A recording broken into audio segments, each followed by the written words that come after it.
Hello, my name is Marcus. I'm the compiler of a collection of therapy quotes entitled 1001 Windmills of the Mind, a collection of advanced self-help quotes taken from a self called the psychodynamic or the psychoanalytic perspective, which Bergler as Einstein is referred to by some, or perhaps many, as philosophical medicine and narrative medicine. Trying to find our story, which allows for a sense of our experience in lived time. So if we can understand our experiences in lived time, emphasis on the ed, past tense, past. So what happened was in the past. But in trauma, a part of the brain that doesn't understand time records the trauma. The amygdala, the nervous system, the automatic nervous system. Yesterday at the park, we saw some baby crocodiles, right? They're part of the brain, like crocodiles, they don't understand time. So if the trauma takes place in the baby's brain, that brain of the baby, of us, doesn't understand time. So trauma means we're going to repeat in a looping phenomena because we're in pain and want to get a better outcome, want to get mother's love, got to get mother's love, we're in pain without mother's love, we fear, anger. Anger is a cry for love, anger is an SOS for love. And the big point from yesterday was the fear builds up, then it leads to anger. So anger is a cry for love from the overwhelming fear, tension, shame, fear, build up, then it goes to anger and SOS. So fear and anger, from the baby's point of view, this is desperate efforts to get mother's attention. It's a signal, it's a communication. Mother, I need a connection and safety, so I can go through the developmental process, and then I can have my ontological self, my feeling self, my budding beauty, my emerging self, my feeling real and alive, embodiment and soulmate, so it can be a part of me. That's your core identity, your beingness. You know, from your beingness, we live to the extent that we have this beingness, this real self, this authentic self, this core self, this heart self, this feeling self. And the quote-unquote more human side of being human is really from this feeling place.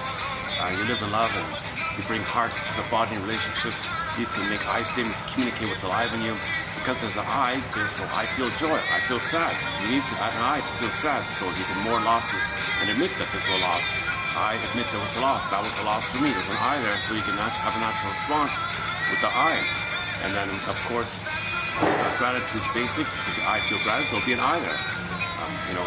Reparation, of course, intimacy, making I statements, communication, and knowing what's unique about you. You need, embedded in the I, everybody's really unique, so you're going to know what's unique about you, and the expression of that's called meaning and pleasure, path of the heart, and that's the meaning. People say, well, what's looking for meaning? Well, the meaning comes from the I, but you got to have the I. And there's a whole long list of capacities of the real self. One version of it is described by one of our mentors, James F. Masterson, in his book called The Search for the Real Self, 1988 book, I think, late 80s, early 90s, somewhere like that, Masterson. So it's there in the beginning. The baby is whole and complete. Now the feeling self is with him, so he's whole and complete. But at birth, very often, if there's some kind of misattunement or misunderstanding or miscommunication, mother's impaired, mother's emotional dyslexia, mother's emotional warping, mother's using, she's transferring the battle that she has herself with her mother into the present and pulls the child into her drama, where she has the hope to get her needs met back in her childhood time, using the baby as a standard for the missing mother.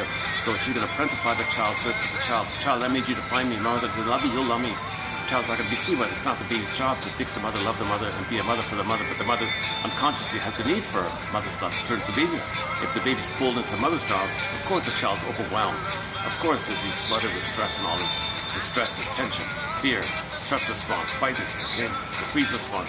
So when the child's in this mode, of course he's crying for love. Mother, I'm scared here. You're expecting too much from me. I'm scared. You're not seeing who I am. I need to be seen. I need to be mirrored. I need to feel you're present. You accept me. I need to feel accepted, because how you treat me, I'll treat myself. And you got to teach me stuff. If I'm nervous, how do I soothe myself? Well, if you soothe me, I'll wire it in. I'll soothe myself. If you accept me, I'll accept myself. And if you're present for me, I'll be present to myself. I need you to. I understand myself by the way you treat me. Your interpretation of me, I'll see that through your eyes, and I'll understand myself by how you see me. Called mirroring. So mother, I need a kind of your attunement and your sweetness and your tenderness and your presence and your reverie and your consideration, and I need to see all that and experience all that so I can maintain my feeling self, my budding self. If that's failed, mother, I freeze it up. So the first coping strategy with attachment trauma, relational trauma, interpersonal trauma, developmental trauma, strain trauma, ambient trauma, weaning trauma, Okay, the first coping strategy, okay, baby has to freeze up his budding beauty, his emerging self, that feeling self, that part, that major part of us, the feeling self, the ontological self, is I, authentic, got frozen up, freezes up, or gets frozen. Now, because this feeling self is sometimes called the feminine, like the moon, the yin, the beingness, the sweet, inexhaustible fullness of being, this calmness. So the metaphor, they would use the moon and the sun. Okay, so the moon has this powerful presence, sort of still-like quality. Well, that they would approximate the beingness like the moon, like that, or the yin, in the Tai Chi symbol, yin and yang. So the black one is the yin, the white one is the yang, the active, bright one, the sun one, night and day. So the person, the metaphor for the beingness, the stillness, okay, the moon, and when they do the moon and the sun, then it was all feminine and masculine, because women are traditionally present for their children, men are more active like that. But from that, they would just say each person has a feminine element and a masculine element, meaning a being quality and a doing quality. So they would say feminine and masculine. That's just metaphorical for being and doing kind of thing. So we have a beingness called the feminine principle, the feminine element. Now then you take this idea of the feminine quality and then make a symbol of it, because so when something's invisible but it's real, how do we know it? Well, you create a symbol that's not real, but you see it. So you get in touch with something invisible if you create a symbol. So the idea of the princess being a symbol of the beingness, also known as the soul and the embodiment, feeling real and alive, the embodiment, the soul. Okay, the beingness, take the beingness quality, the feminine quality, make a princess. Now in the fairy tale, you see what happens to the princess with trauma. Fairy tales are all about trauma. Fairy tales are code for psychological trauma. Okay, the motifs and patterns you see in fairy tales all represent some aspect of psychological trauma. So you see the princess in trauma. So okay, when the baby experiences the trauma with the mother, he can't process it, he can't know what's going on, he's over-flooded, too much too soon. He's first thing first. Okay, so he's got to exile or send away this budding beauty, this princess.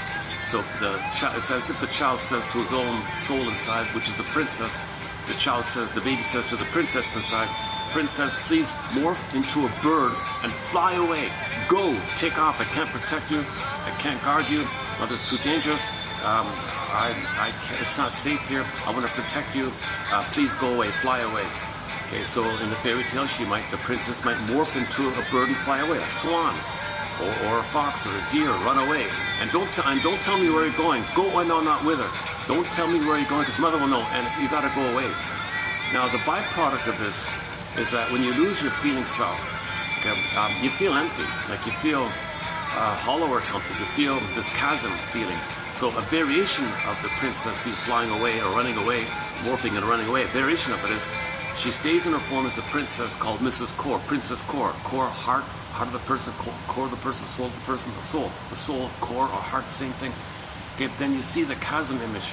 Okay, with trauma, the baby expected mother's love. Baby gets traumatized. So there's a huge gap, you could say, between what the baby did and what he got. This huge gap. The metaphor of the gap, you would see it as a gap in the earth, a geological metaphor, a chasm in the earth. So the chasm in the earth, or the gap in the earth, okay, from that gap between the baby and what he got, that gap cracked, the earth cracks open, the chasm scene. Okay, Miss Core gets pulled down. So she's like deeply repressed, deeply exiled, deeply buried in somewhere in the body like that. You know, now you can see this gap there. So A, the soul's not there, so you'll feel your feeling self. Okay. Hold on a sec. I have to wait for all the guests to finally leave, so I've got this brief window, late afternoon before the dinner crowd comes in. So let's see if we can do a short video here today. Yesterday it really could have been a fun video. I was outdoors in a park at these crocodiles nearby. I kid you not, these baby crocodiles just in front of me. But the lighting wasn't too good, a lot of tourists and interruptions, it was very choppy. I didn't post any shorts from that video. It's a real pity. We covered some very good quote by Bergler, another one of our mentors, Bergler, in the last video. But the optics wasn't too good, and it was very choppy like that. But we've done a lot of good videos lately, so let's see how this one goes here. Okay, back to our opening premise here. So the symbol of the staff have to do their chores there a little sometimes. I'm distracted a little bit. Okay, the symbol.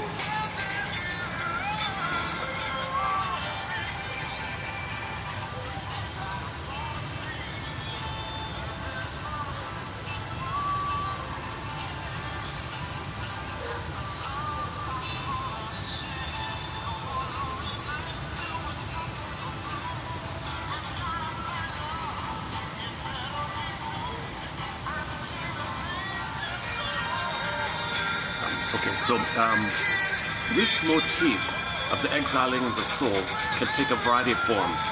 Yeah, so two just mentioned. Kuma's core gets pulled down. Okay, soul morphs and runs or flies away. Another one is the princess stays visibly in her form, but she's in the unconscious, the forest. The forest is the unconscious, this other world. Okay, scary, dark, dangerous, unconscious metaphor. She's in the forest, in the tower, locked in the tower like Rapunzel. Or also likewise in the forest, in a coma, in a glass box like Snow White. So it's not with the person, you see. And the Snow White also has the added element that she's in a glass box. So there's this kind of, the metaphor means if she were awake, let's say, in one version, she can see through the glass box but can't feel through it. So there's this glassy, like disassociated quality with trauma. Like you see the world, you understand the world, but you're not feeling in the world. So in Snow White, in one version of the Snow White motif, she's awake, and the metaphor and the image means she can function in the world, she understands the world, but she can't feel in the world because of the glass wall like that.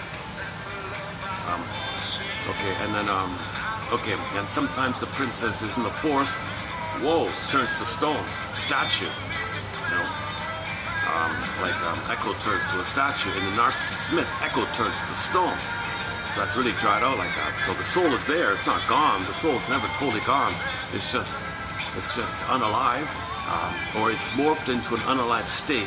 A popular version is Velveteen Rabbit story, the Velveteen Rabbit. So the stuffed rabbit says to the real rabbit, hey, real rabbit, geez, I'm a stuffed rabbit here. I really want to know, what does it feel like to be real and alive? So we don't feel real and alive, in other words, with trauma. Okay, so that's one way to conceptualize the issue of the first coping strategy. Baby has to not feel real alive anymore, numbs himself, so to speak. Another variation of the numbing phenomenon is a pin goes on the collar.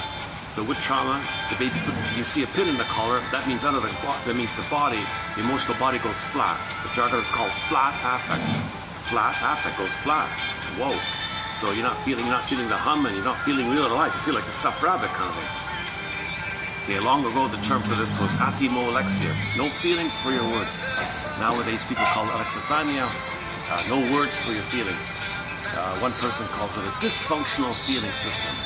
A dysfunctional feeling system, emotional warping, emotional dyslexia, emotional damage, I don't know, take your pick out of it. So that's the first thing.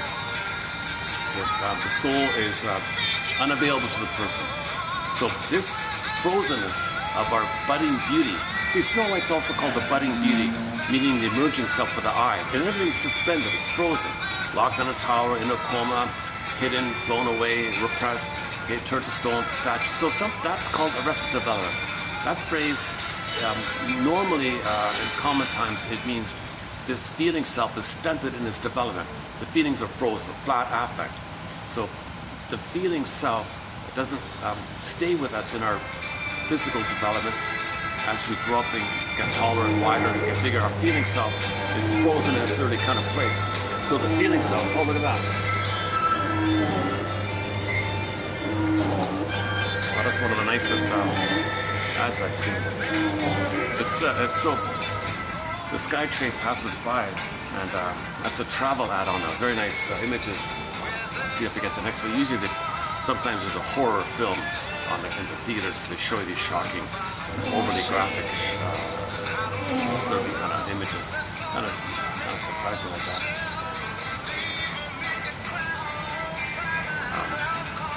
I remember when Inside Out, the Disney film Inside Out, I was so excited to see the Disney film Inside Out because we were talking about the Disney film Inside Out 2, which came out in 2020, the summer of 2024, about a year and a half ago.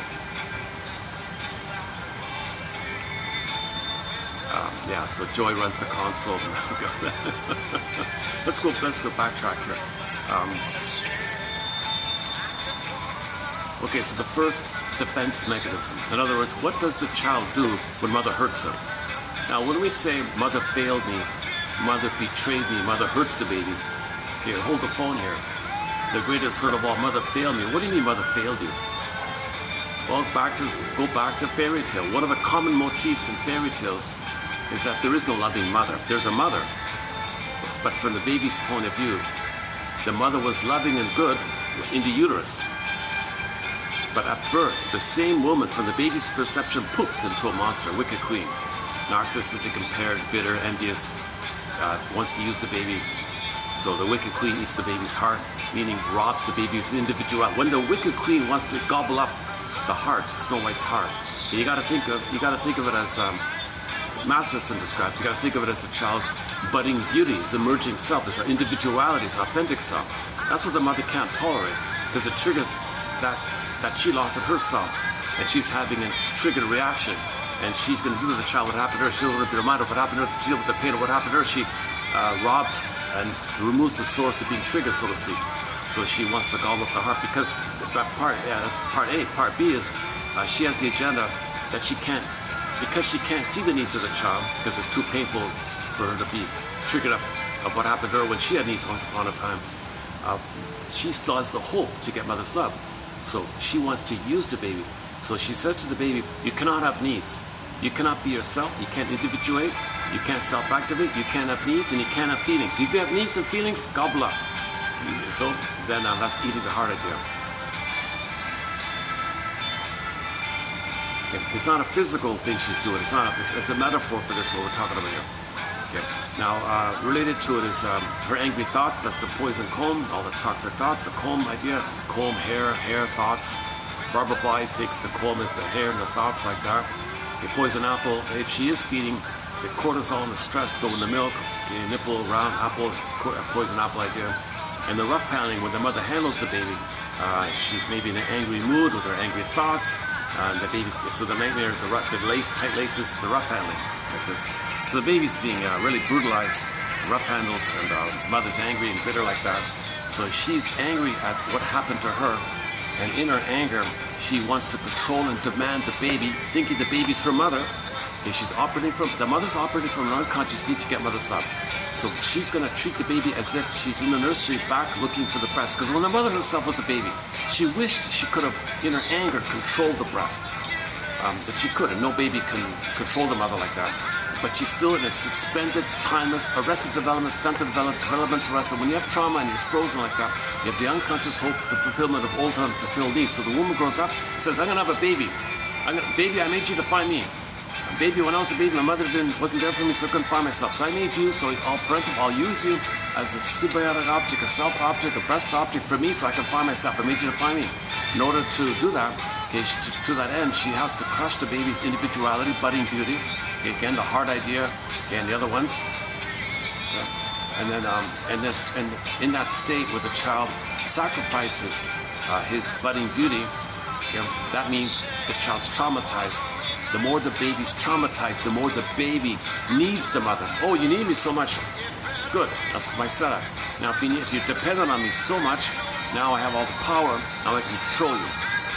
So she's going to use the baby in the sense that she wants the baby to mirror her, be one with her, attend to her, never let her feel alone, be a source of comfort for her. Tolerate her anger, absorb her anger, be a sponge for her, and to be there and accept her. Because the more the mother rejects the baby, the more the mother accepts her and admires. Oh, you admire me, baby, good. The more the mother hurts the baby, the more the baby compensates, gotta admire them. The baby's coping in a way to deal with the wicked queen. This kind of thing. So, once again, one of the common motifs in fairy tales that there is no loving mother. You often see that. There's no mother in a fairy tale, right? There's some distant, vague, dreamy memory of a fairy godmother. Well, that's the image, the personified image that in the uterus the mother was good. So you create some good mother, good fairy mother kind of image like that. But from the baby's perception, the same woman, poof, is seen as the wicked queen.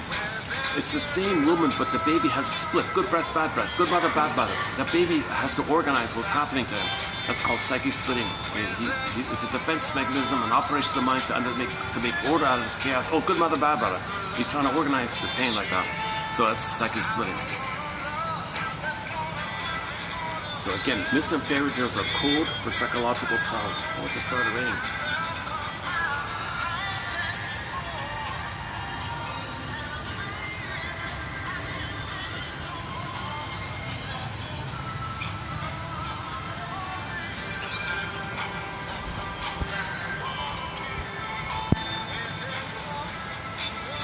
Okay, where are we at? Is the music getting through? I have it at the lowest volume, so I don't want to disturb anybody. music's still coming through, right? It's even, I barely hear it, but I think it still gets through on the camera. Okay, enough about that. This song, by the way, he's an ordinary guy. He worked like a regular job, a regular day job. Don't quit your day job. Somebody must have told him, don't quit your day job. But on his spare time, he put out a couple of singles. No album, no vinyl album back in the 60s.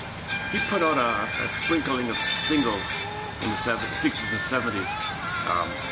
So these vinyls, just 45 vinyls. This is one of them.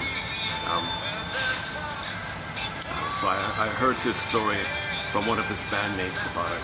He's still around. He's in his 80s, and actually. He, according to his buddy, you can actually hire him and he'll be happy to perform anywhere, anytime, any place. He wanted to be a musician. Something happened, it didn't work out for him, I don't know, we don't know the full story. But this song here, this particular song here, I think could have been a hit. This could have been his breakthrough hit. This could have been the one that made him famous, I thought. Where There Is Love, that's where I want to be. Not a bad little song. Just found it about a week and a bit ago. It's nice, I'm so glad people are digitizing all these old 45s. There's some real good ones in there. Another recent one was, what's it called again? Oh boy. There's a similar Motown kind of song as well. Both from the Detroit, so-called Northern Soul area. Now let's just stick with this one here for now. Okay, let's go back to our opening premise here. Okay, so the opening premise is the child has to use defense mechanisms to cope with the trauma. He's got to survive. He's got to adapt. Others hurting him. From the baby's perception, he doesn't know if he's going to make it and be a goner. He doesn't understand that he'll be physically alive. The baby doesn't know that he'll be physically alive. He feels emotional pain, psychic pain, psychological pain. But the emotions in the body are linked. He thinks he's going to physically be a goner. He doesn't get that the mother's going to keep him physically alive. Remember the wicked queen. A narcissistic mother is not going to murder physically the baby, but she murders the baby's soul, they would say. But the body's still there, because she wants to use the body as a controlling, as a source of stability for the mother. Uh-oh, I was lighting up. Okay.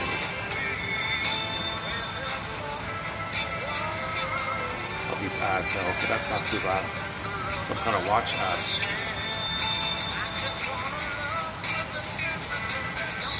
The slogan is a play on something. That's a pretty weak ad, tell you the truth.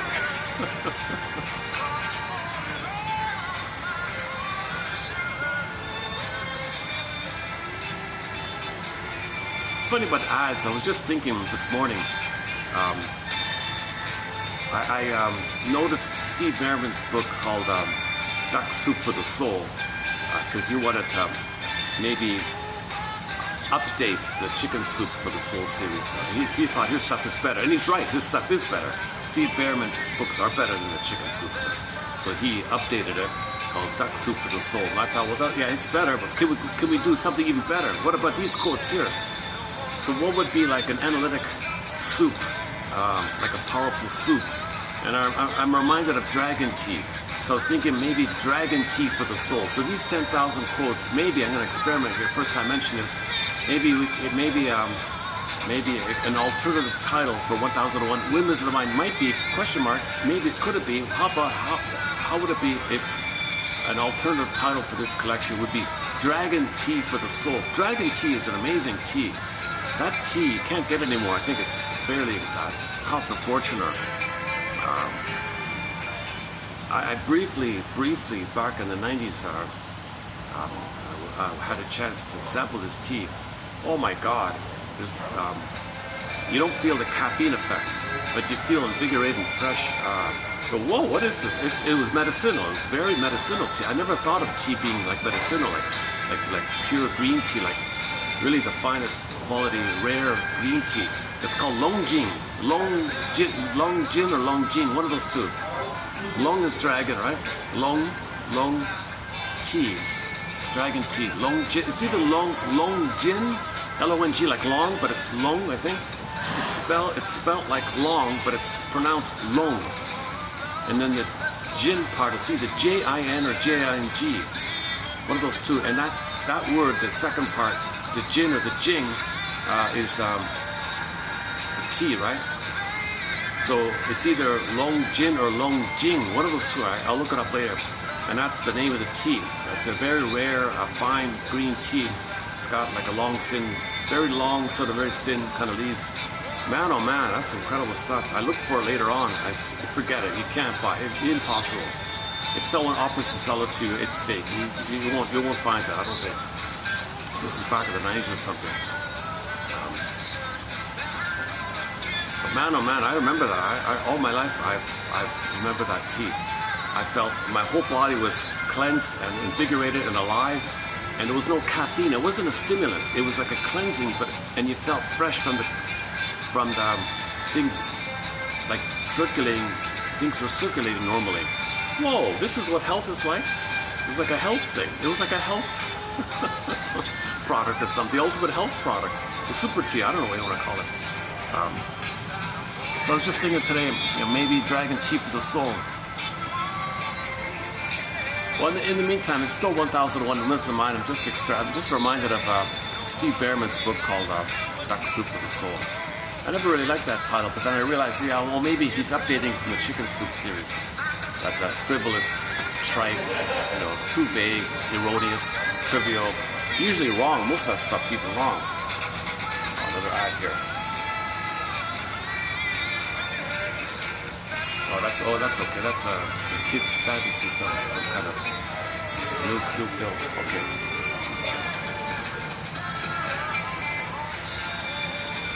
Okay, let's speed things up here. Hang on. I could use some of that green tea. I wish I had some of that tea. I'd be calm. It's funny. It's calm, and you feel fresh and alert. Like it was a real.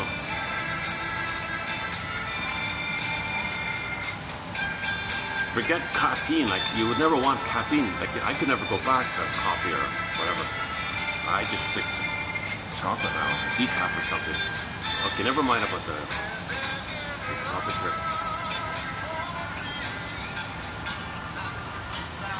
Where am I here?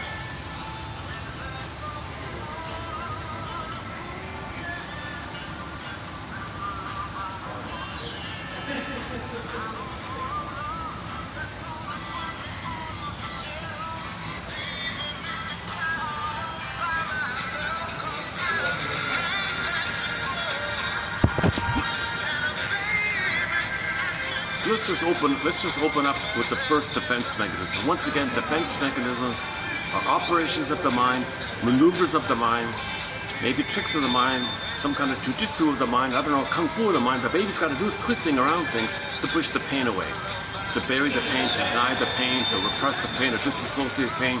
So it does these things in the mind, like either or. Okay, mother's good.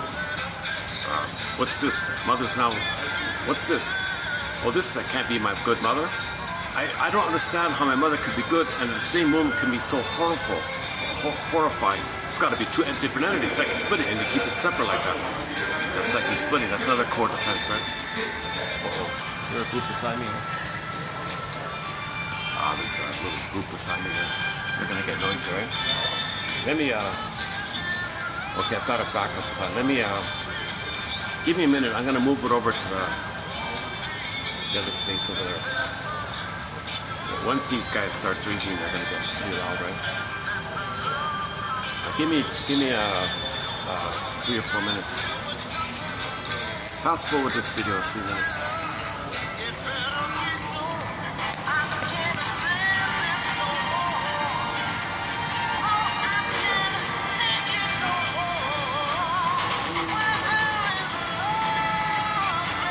Yeah, alcoholism is an oral fixation. Smoking is an oral fixation.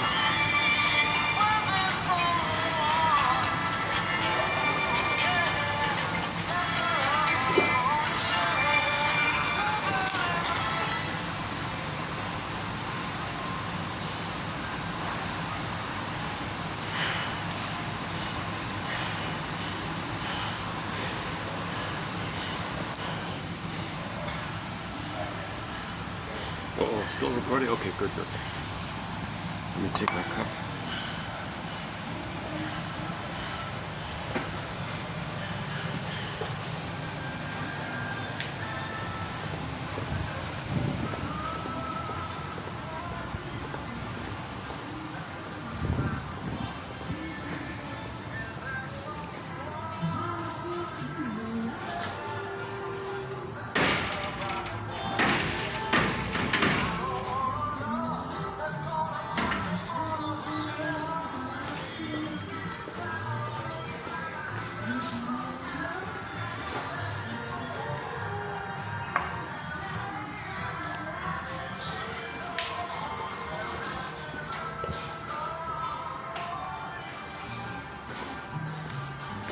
We're gonna get the lighting. How's the lighting? Is okay here? Okay. All right.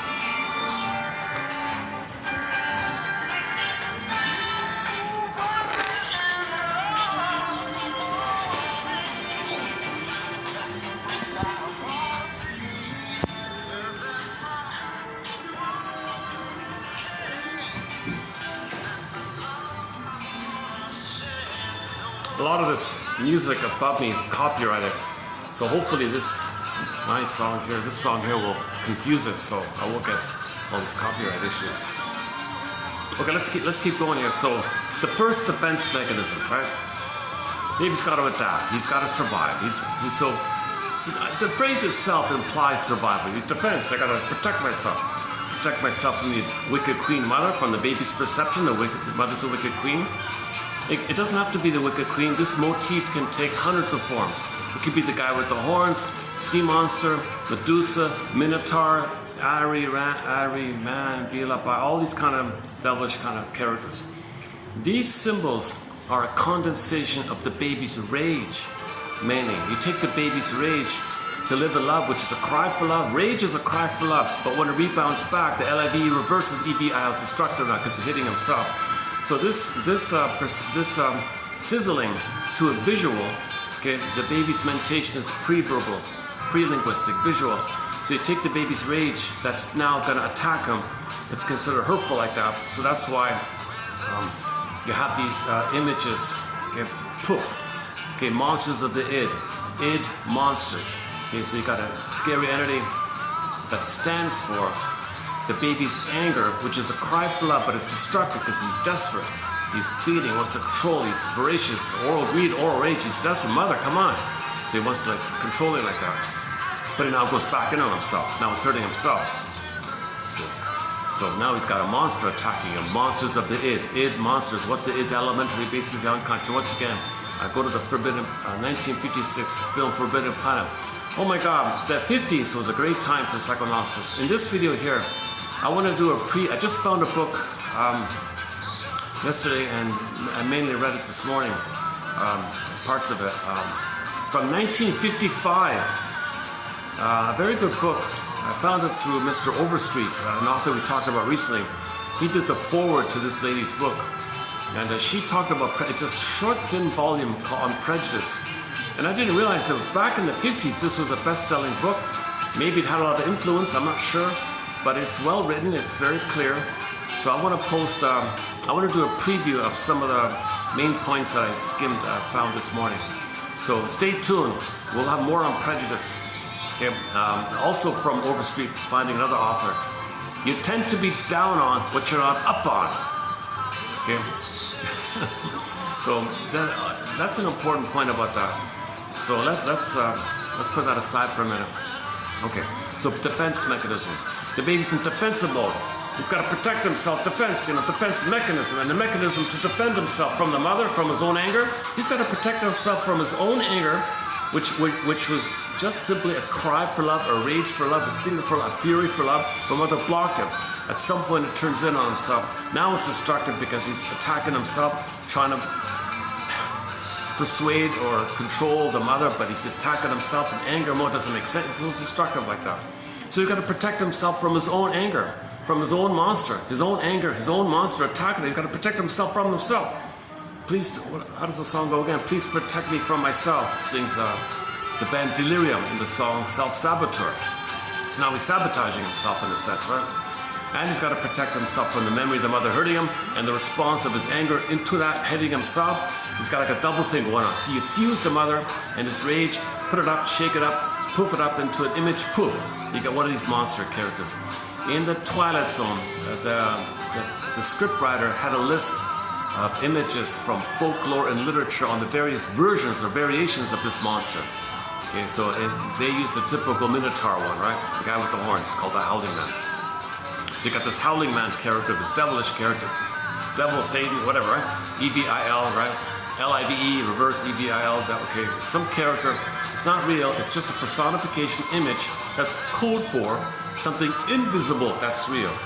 The devil's not real, it's a symbol to point to something invisible that's real. Now this invisible that's real is your own anger, which is a cry for love. Mother blocked her. Your cry for love, your scream for love. Mother, I want your love. Mother, my rage and my fury is an S-O-S for love. My fear built up to such a point that it clicked to anger. So first there's fear. The fear builds up, tension, fear, shame, tension, fear. You build up, snowball, build. Then final pathway. Final pathway is anger. Anger comes from the fear. Fear comes from the tension and distress and the worry and all that. And it finally leads to the anger. But it's still, they're all still degrees of the same cry for love. Everything's love or cry for love. Everything's love or cry for love. So he's crying for love. So his rage is a cry for love. But at the point when it blocked and it turned in on himself, his own cry for love, which is rage, it's now attacking himself. At that point, we can say it's destructive. That's why things are twisted and morphed and shape-shifted. Now you got this scary entity in your mind, a monsters of the id. It's destructive. Now you got to protect yourself from your own monster that you created. Your body created this monster because your mother didn't allow the communication or expression of. Remember the wicked queen? You can't have feelings. You can't have needs. The mother didn't allow the expression of the child's needs and feelings. So where does the baby's rage and cry for love go to? Well, it rebounds in, called rebounding aggression. Then the poofs to the monster, attacking himself. Now he's going to protect him from the monster. Okay, monsters of the id. Okay, so step one, let's just say it this way. Step one, the baby says to himself, soul, fly away. Princess, morph into a bird and fly away. Go, take off. Go, I know not whither. And you know what, at midlife, don't worry, soul. At midlife, when I realize what happened here, at midlife, I'll go on the hero's journey and I'll do what I can to make it safe for you to come back. I'll give you the signal when you can come back, okay? I'll do the hero's journey, which will be the signaling that I welcome you to come back. So in the meantime, you gotta go. I'm sorry, because it's not safe here. I'm in survival. Mother's hurting me. I'm gonna perish. I gotta survive. I gotta focus on survival, stress response, fear and anger. So in the back to inside out film, joy and sadness representing the feeling self, zooped away. So when joy and sadness zooped away up that tube, it's similar to this core getting pulled out. That's the feeling self. So feeling, mind, and then the survival mind too. So we got the 3-in-1 brain. Survival brain, crocodile, lizard, iguana, salamander, take your pick. And then the feeling, monkey, giraffe, take your pick. And you got the cortex, the thinking cap one. Okay, but we mainly come from the middle one and the survival one. So you got survival brain, living brain, loving brain, and then the thinking cap, the cortex, and all this stuff. So those three correspond to the Wizard of Oz, right? So the three characters there. And Dorothy wants to line it up and heal things. So the heart, mind, body get it lined up. Okay, let's not do the Wizard of Oz this time around. Let's, oh, they got a new plant here. All right, that's nice. That's a good idea.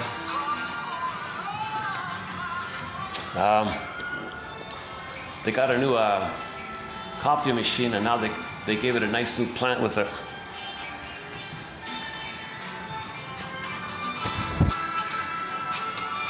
Credit to the manager here. Let's put a flower here. That looks good, man. Maybe I'll take a photo of it or something. Okay, let's go back to our defense mechanism. So defense mechanism number 1, soul fly away. Okay. Defense, now related to, I'm not sure if it's number 2 or it's related to, let's just say related to that, the baby has to do psychic splitting. Okay. So embedded invisibly in there somewhere, I don't know, before, during, after, somewhere in the process at the same time on another level, psychic splitting is taking place. Okay, in the uterus, mother was good, poof, at birth, she's a wicked queen, a monster, and so on. Okay, that's the other one there. Okay. Anyways, if we go back to the chasm image, okay, the geological butterfly, the chasm in the earth, the crack on the earth, and the soul got pulled out. Psychic pain means your soul can't be there. That visually, that's a powerful image, where your soul's not there, princess is not there. Where it's a soul, she got pulled down. They got this empty void kind of like painful. It means emotional pain, psychic pain, psychological pain, like it means that chasm. So now defense mechanism number 2. If the person's in pain, what do we do here? Well, the mercy is the brain floods the person with endorphins, numbs you. It numbs you, it sponges you. It's called the swoon. There's a pain so utter. Swallow substance up and the person goes into a swoon. Similar to the pin in the collar or the swoon. Okay, soul flies away, psychic splitting, swoon. Okay, or pin in the collar. Okay. Now number 3, that monster that's attacking himself, okay, that's his link to the mother. He's fixated, and that's the tie to the mother. His anger at himself is the hope to the mother, the tie to the mother, to have a mother, to think that he's got some kind of mother. He's got to associate his rage at his mother, which is hitting himself, as some chance to the mother, some kind of vague hope for the mother. So to have this vague hope for mother, he's got to accept his own anger attacking himself. It's there in response to the mother. It's the only link to the mother, right? Now what does he do? Now what does he do? He's suffering. Isn't he suffering enough already? Lost his soul, flooded with endorphins. He's got to glue himself with either or. Now what does he do? Jesus. Now the howling man is attacking you, right? Wicked Queen wants to attacking him. So Child does an ingenious thing. Child says, I think my brain is able to confuse pain and pleasure. Let me see if I can fool my brain to make me feel pleasure by this pain, called psychic masochism. Enter Edmund Bergler, the work of Edmund Bergler. So the child's going to libidinalize or pleasurize his pain and say to himself, I'm not in pain, I enjoy this. Psychic masochism, he's a masochist, an emotional masochist. Not emotional masochist, psychic masochism is a different phenomenon. Psychic masochism, it's a different theory called psychic masochism. So the baby's gonna somebody said in the brain, those two are together. Okay, play a Pat Benatar song, Hell is for Children. Love and pain are the same in the eyes of an abused child, Hell is for Children. Usually we play the one from, the live one. It was in 1980 in France or something. That's my favorite live version of it, Hell is for Children. Man, oh man. So the child says, geez, I'm feeling all this pain, which is my own anger hitting myself, because I'm confused. I should be angry with my mother. My mother didn't allow the anger, so my anger goes to me. So I'm angry at myself now. It's called self-hatred, which becomes an addiction even. Now he's going to be addicted to this. All dysfunction is an addiction. All dysfunction is tied to the mother. All dysfunction is hope for the mother, because part of the hope for the mother and part of the dysfunction and loyalty to the mother is that if you stay disloyal with these defense maneuvers, maybe one day, you'll save her and she'll love you. The magical time machine will appear, go back and you'll be loved. You're still with this unreal, relentless hope. Isn't it bittersweet? You're going to stay dysfunctional like that. Play the Twilight Zone episode called One Life Version, Early Emotional Poverty, the closing narration about the bittersweet one. And one of the best closing narrations. Okay, back a bit here. Okay, so the baby's anger is hitting himself. His rage is attacking himself because he thinks he's attacking the mother, and he doesn't know where he begins and ends, where the mother begins and ends. It's kind of fused, it's kind of one. So he's attacking the mother, but he's attacking himself because he doesn't know, once again, he doesn't know where he begins and ends, where the mother begins. He's going to attack the mother, but he's the mother, and mother's him, it's all one, it's all bird or what. So he's attacking the mother, but he's attacking himself. So he's attacking himself. Now what does he do? Okay, again, he's going to pleasurize or libidinalize or make pleasure this pain. Major crime in the psyche. Major crime in the psyche. Okay, this is called, Bergler calls this a major crime in the psyche. The organism can't tolerate this. So, oh my God, he's going to be deeply fixated with this. Bergler calls this, somebody calls this humanity's fourth narcissistic injury that we're doing this. We're not aware of it. Okay, Bergler calls it the basic neurosis, the core thorn point here, where the point where the pain became pleasure. Okay, so that means the pain is buried.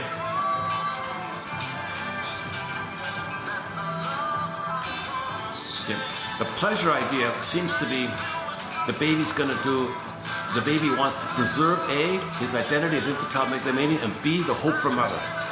So he's got to preserve the baby's identity of infantile megalomania. All babies think they're kings and gods, right? Infantile megalomania, omnipotence of thought, unconditional hallucinatory omnipotence, magical gesture, magical. They create everything. They make everything. They are everything. They're the universe. They're king and a god.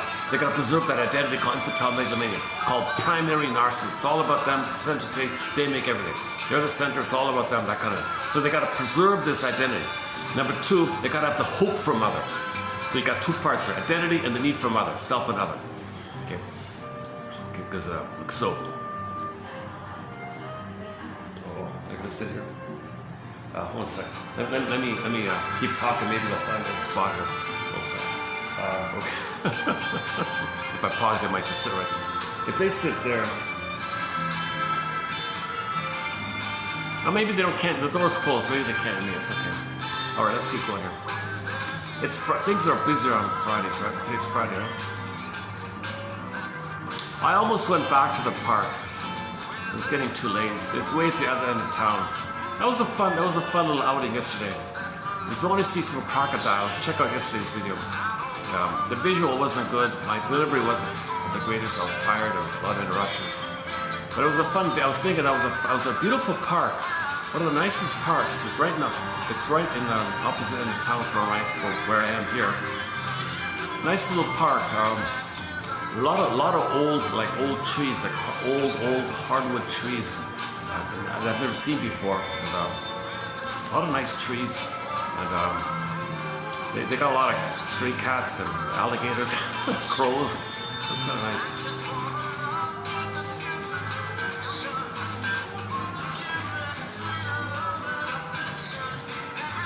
Actually, the parks, there aren't many parks in this big city, but the few that are here are really quite nice, yeah.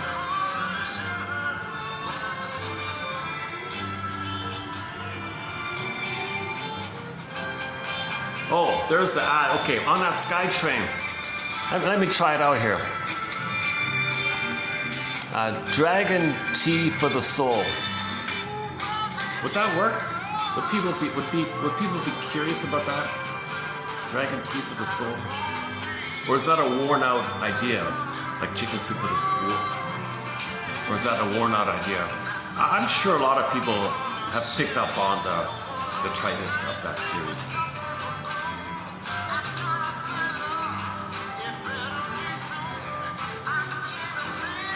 Okay, let's give it some thought. I don't think Mr. Behrman's idea worked too well. Duck soup. No one ever heard of duck soup for the soul. Duck, we love ducks. Oh, you put a duck in the soup? Well, don't people eat ducks? What are you talking about? He's probably thinking, I think he's referring to the Marx Brothers film, Duck Soup or something. Maybe he's thinking like that. I don't know. I also feel uncomfortable with the phrase, chicken soup, fine. We all grew up with chicken soup. No one grows up with duck soup.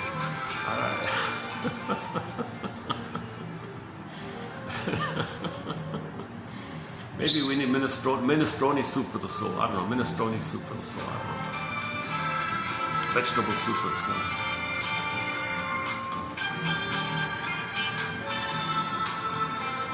Okay, so we're working on the next step here.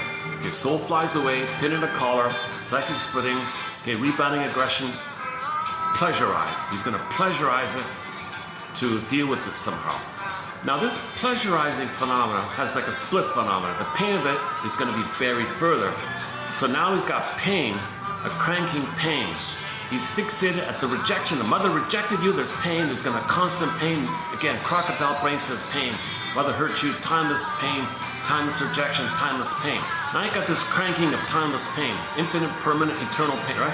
So that's the major crime. I mean, we're not supposed to live in constant pain like this. Now the baby says to himself, okay, whoa. Okay. Baby says to himself, dear brain, I've got stress and adrenaline from this pain. Dear brain, flood me with, drum roll please, dopamine. Give me dopamania. He's going to become a dopamaniac. He's going to be maniacal. So there's going to be an excessive surplus flooded in the system called dopamine. Now dopamine is the chemistry needed to chase for the hope of mother. Because when there's trauma, you have the hope for mother. So if he has dopamine and he chases in the pursuit of something symbolic of mother, now he can't find mother, he's out of the nursery, he's got to find symbolic mother. They like the alcohol and the drinking, the smoking, the gambling, promiscuity, and any strong attitudes or fantasies. There's a variety of moral fixations in the area, and or repetition compulsion, negative personality, cynicism, the preserve your identity, the substance, symbol like a mother. So there's two parts, the identity and the mother part. So anyways, you got to chase for the preservation of his infantile meglomania identity and some kind of mirage of mother. So feel important, find a mirage of mother called hope, unreal, relentless hope. But he's got to have hope. There's two different kinds of hope. We're talking about this kind of hope. So this kind of hope is the hope, Janoff calls it the hope of dope, right?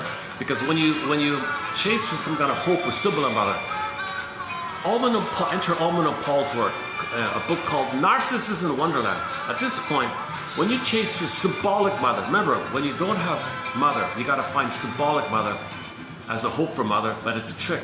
You don't know remember the thinking cap? The thinking cap gives you rationalization, excuses, flimflammery, duplicity, lying to myself. Play the song Lying to Myself by David Cassidy, played yesterday at the park there. So he's got to lie to himself to not know that he's doing this delusional thing. No pint of ice cream is mother's sweetness and comfort. No alcoholic spirit or wine is mother's breast milk. Come on, it's ridiculous. But that's what he's doing, but he can't know that he's doing it, so he creates some excuse.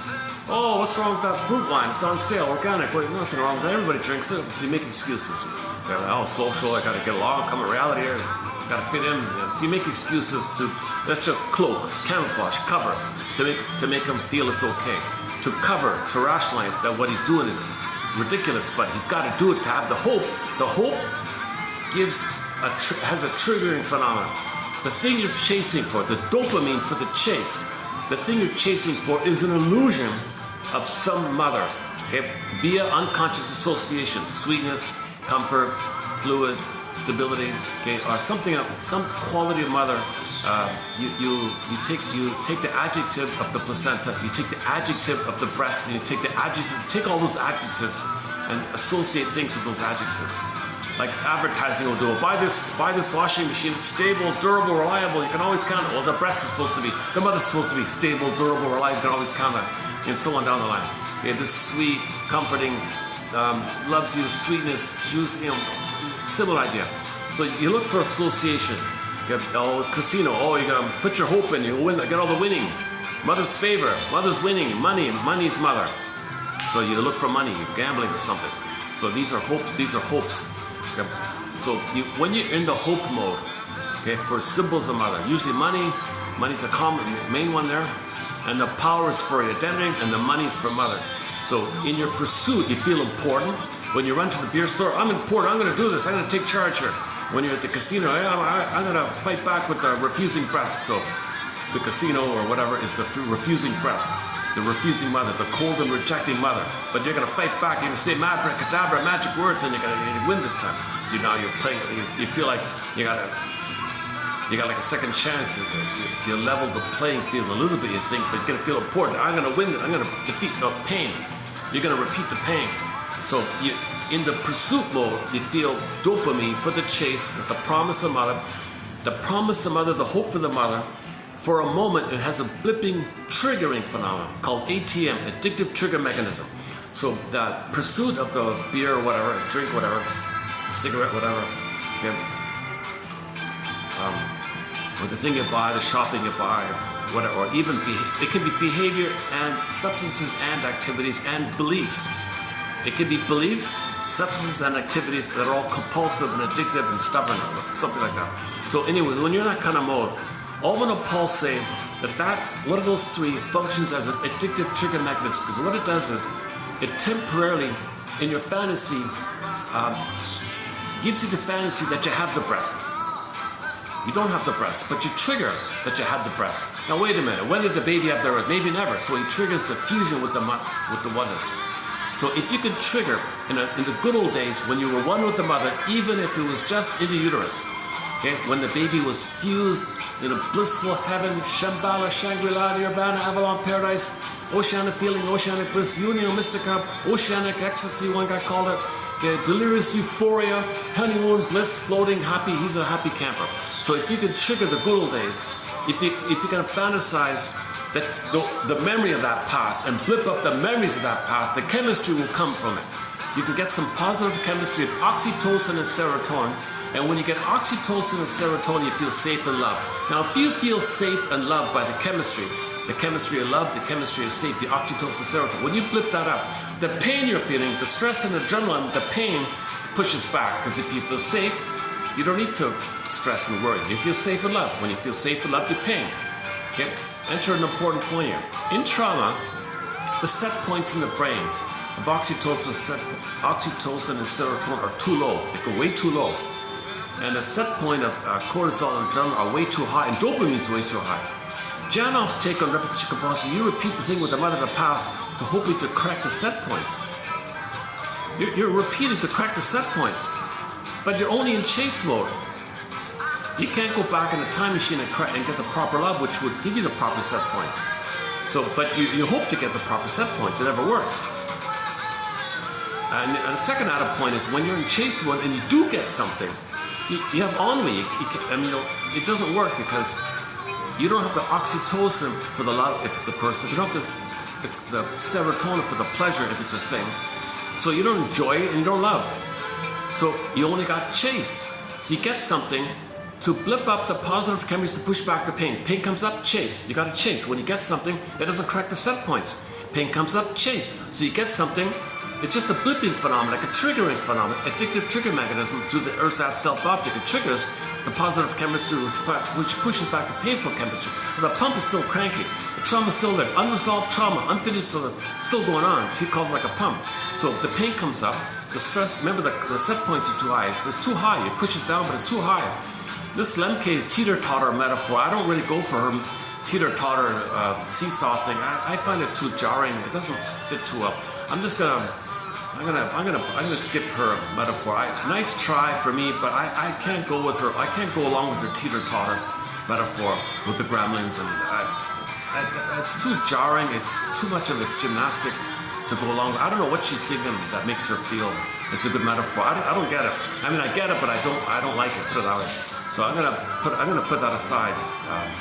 Otherwise, her Miss Lemke's podcasts are useful.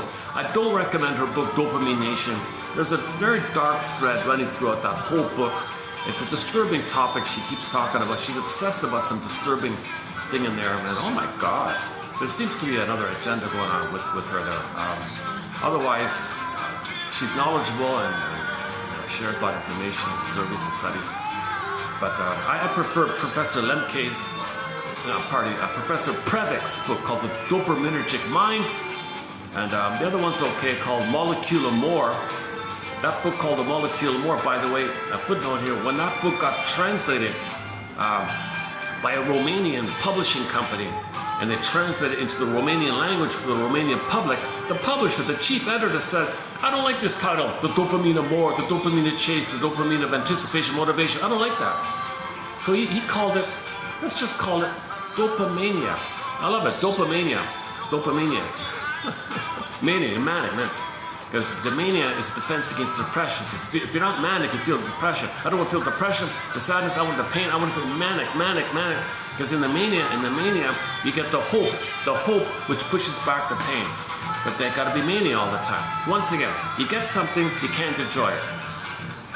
These are the people, his example was somebody traveled around the world or something, see a nice place, take a selfie, next, they can't enjoy it.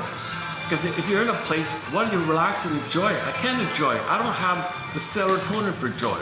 Because when I finish the chasing, when I finish the hope, that moment, I got to more again. I got to do more. Dopamania. He's a maniac. He's a dopamaniac, right? He can't enjoy. He can't love. He's got to chase. Dopamania. Collectively, we're plundering the planet for a quick buck. Play Rick Emmett's song called Big Lie. We're destroying the planet as fast as we can in a dopaminic effort to, as pain management kind of thing. We're just in pain management mode. And every time you plunder and pillage and get and grab and hoard and all that, you push back the pain. You got to do it again to push back the pain. Do it again, push back the pain. It's dopamania. So when there's trauma, there's too much dopamine. Hence the name of the book, The Dopaminergic Mind or The Dopaminergic Brain.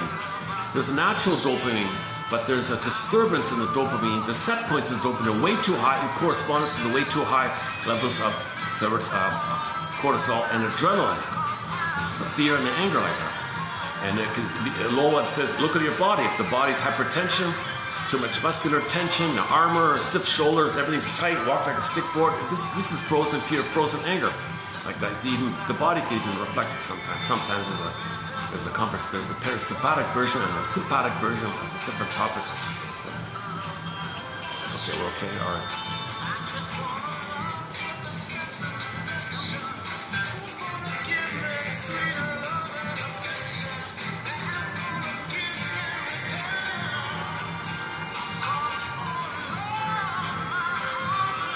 Okay, so psychomasochism is a major crime. So the person's going to, quote unquote, the metaphor is he's going to confess to the lesser crime. But that's just a way of saying, if he confesses to the lesser crime, it allows him to, in the pursuit mode, think he's important. So when he runs to the, when he opens up the package of cigarette, he feels important. I'm important. I control this. I control the box. I unwrap it. I'm important. I see the fancy name. I see the Hollywood star on the image like that. I'm important. I'm associated with the movie star. I'm important. I'm connected to these famous Hollywood whatever. I'm important. So you got to preserve your identity in the process. Okay, when you run to the beer store, you're all excited. I do it. So it's all about the fact that you're going to make it happen. I.e., Bergler says you're active. In the before mode, the baby mode was passive. You can't be passive. You can't be passive. I just saw this morning somebody said the past is meant to be a springboard, not a hammock. It's an approximate way of saying that you can't be passive like in the hammock. You got a springboard to move forward. Okay, so you got to be active to preserve your identity of grandiosity. And so when you're at the casino, you feel important. Abracadabra, I say these magic words, I feel important. You even design it for people to feel important. So you got to feel important. You got to be active. Whatever it is, it's active. Okay? Now the active, that's you're doing it. Now what are you doing? You're chasing for a Simba and mother, which is all very exciting. It's the hope of the dope to push back the pain, but you're doing it. But the rigmarole, the whole mechanism, Mark Twain calls it the misery machine. Okay? The rigmarole, Bergler calls it, the rigmarole of the whole thing is that you're fixated and loyal and tied isn't a bittersweet to the mother. Thinking, you gotta save her. It's your job to save her because the baby heard the message. Baby, I made you to find me. I made you to save me. Okay, mother, I'll save you. But babies are impressionable. They do what the mother wants. They have no choice kind of thing. They want to get along with the mother. Mother, what do I have to do to get along with you? I need a loving mother. What do I gotta do? Well, baby, I'm impaired. You gotta fix me. Okay, I'll fix you. So he'll be dysfunctional. He'll cope with the pain of it all and maintain the painful strategy of it all to stay tied there, to keep on trying to fix the mother. Dysfunction means he's going to fix the mother like that. The other point was, a lot of people say the baby got the misunderstanding that the baby thought that his needs threaten the mother, bother the mother, scare them. Mother, my needs, my little old needs bother you, they scare you, you're triggered. All right, I'll sacrifice it. So I'm going to protect you. I won't have needs, I won't self-activate, I won't feel, because that's protecting you. He's going to protect the mother. That's Mr. Morton Keeson, variation of Melanie Klein and others. This idea is going to protect the mother. Back to the Twilight Zone. Isn't it bittersweet that a person's going to be dysfunctional? Isn't it bittersweet that you're going to stay dysfunctional, tied to the mother, fixated at the rigmarole, fixation point, not know it. You can't know it because you got to have your identity and your hope. You got to have your identity that you're important. You got to hope for mother, symbolic mother. Now this pursuit, by the way, in the pursuit mode, it branches out. If you're quote-unquote successful, it's called sublimation. You get benefits. Okay, society rewards you. If you can hit the ball, if you're a baseball player, you hit the ball, you know, you get a lot of money. So you can sublimate it, but you're still fixated there. You're still not happy. But if you're unsuccessful, it's more visibly person dysfunctional. It doesn't matter. It's still a defensive. Whether the defense is socially rewarding or socially unrewarding or life. Some people think that's all you got, really, that kind of choice. No, it's defensively. A lot of people argue you might be better off, Jonathan, you might be better off failing at being a baseball star because at least it'll bring you closer to the pain, closer to the truth, and then you can face the trauma and admit the greatest hurdle about mother failed me, but there was no mother, and then go through the mourning process, go into the labyrinth of the guilt, go into the labyrinth to face the Minotaur. Remember the Minotaur, the Medusa, it's a labyrinth. Labyrinth means unconscious. Now you need a thread, so these quotes are like a thread, giving you a guide. You need to sort of discrimination, sort of discernment, like Perseus. You got to discern. These quotes help you discern. You need a lantern. Emily Dickinson, I have a lantern. Jeanette Paris calls it night vision. These quotes can give you night vision. Okay, recent quote by somebody that Overstreet quoted was from long, long ago. Diderot. Some guy named Diderot from 200 years ago said, was it him? No, someone else. Sorry, okay, I forgot the name. Okay, Overstreet, Harry Overstreet, a popular self-help author back in the 1920s, 30s, 40s, and 50s, quoted somebody from the 1800s something, and that guy back then has a line that the world is a spiritual kindergarten, and we're all very confused infants trying to spell the word love with the wrong blocks. So these quotes here are an attempt to find the right blocks. We're trying to find the right blocks so we can spell the word love. We're trying to spell the word love, right? We're trying to spell the word love. We're looking for the right block. Where are the blocks? You got to scramble around. Where are the blocks? Imagine the kid. Where are the blocks? How do I spell it? Is there an L there somewhere? Is there an E? Where are the blocks? So we're looking around for the blocks so we can spell out. Interesting quote from back that long ago. Overstreet found some real good quotes that you don't find anywhere else. Okay, so we're talking about the rescue station, pseudo-aggression, confession of lesser crime. This preserves your identity and your hope for mother. But you don't know that the whole gambit or the whole defensive structure, false self, pseudo-self, defensive self, fake self, this sort of persona kind of thing, it preserves your narcissistic identity and your hope for mother.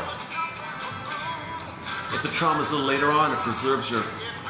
There's the narcissistic before 18 months and the codependent before 18 months, but still, we're speaking in general. We're speaking more in general terms here.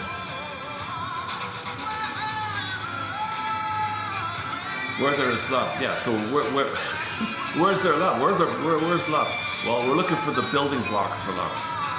He's saying, well, if I can find the building blocks for love, I'll stay there. I'll be there. And his name is Jimmy Delfs. D as in David, E-L, P as in Peter, H-S, Delfs, or something like that. Jimmy, a guy named Jimmy.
Soul flies away, pin it a collar, either or, rebounding aggression, pressurize it, and cloak it with pseudo-aggression, which gives you identity and hope. And you're not aware that you're fixated in the dysfunctional mode because you're tied there and you don't know how to be yourself, never having the memory of mother loving you to feel safe to be yourself. So the way out of this curse, jinx, wrestling with destiny, wrestling with the cards, wrestling with his fate. Okay, the only way out of this kind of thing is to shine a lantern, see the thing, okay, and then in the presence of a caring witness, tell your story, piece it together, and there'll be a natural response called abreaction, catharsis, emotional release. Okay, the firebird, the phoenix, you want to feel now what you couldn't have felt, and the body comes alive, your identity comes back in that kind of process. So it's a huge loss to admit you never had a loving mother. Or another way of saying, it's a huge loss to admit that your loving mother died at birth and some wicked stepmother, wicked queen was there instead. That's a huge loss that your real loving mother died at birth. In some cases, she died before you were born, right? If there's prenatal trauma.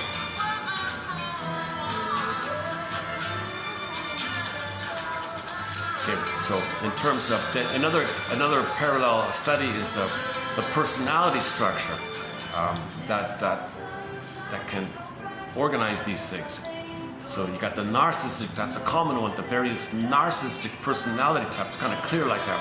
Not just the over cookie cutter dime a dozen ones we see all the time, who openly say, I don't care about you, I don't care about myself, it's all about me, I don't care about you. So they feel entitled. It's called the arrogant, entitled narcissist, right? Or the exhibitionistic narcissist, where they feel entitled, center stage, don't care about you, because the world's the breast. Remember the missing breast? The world's the breast. They think the breast, they own it, and should serve them. If the breast misbehaves, they get a rage, narcissistic injury, and they want to coerce the environment, coerce the breast, fight with the breast. Come on, breast mother, come on, world. The world owes me living, he says. So if he has that kind of slogan in his mind, he's entitled, and the world should treat him like a prince and a king and a god, and should serve him, because that's what the breast should do for the baby. He's coming from the point of view of what the breast should do for the baby. The grown-up adult version is called a man with narcissism. It's dysfunctional to be narcissist. It's infantile to be narcissist, right? Same thing with the bully version, and that's the trauma a little bit earlier on. The passive-aggressive bully, Iago, that's a really sneaky one. And you got other various types of the closet narcissist, the waif narcissist, the clinging vine narcissist. You got the turtle narcissist, and the devaluing one, of course. And then one form, it can take, then you got sort of like a side topic called the Don Juan syndrome and the Peter Pans and those kind of characters.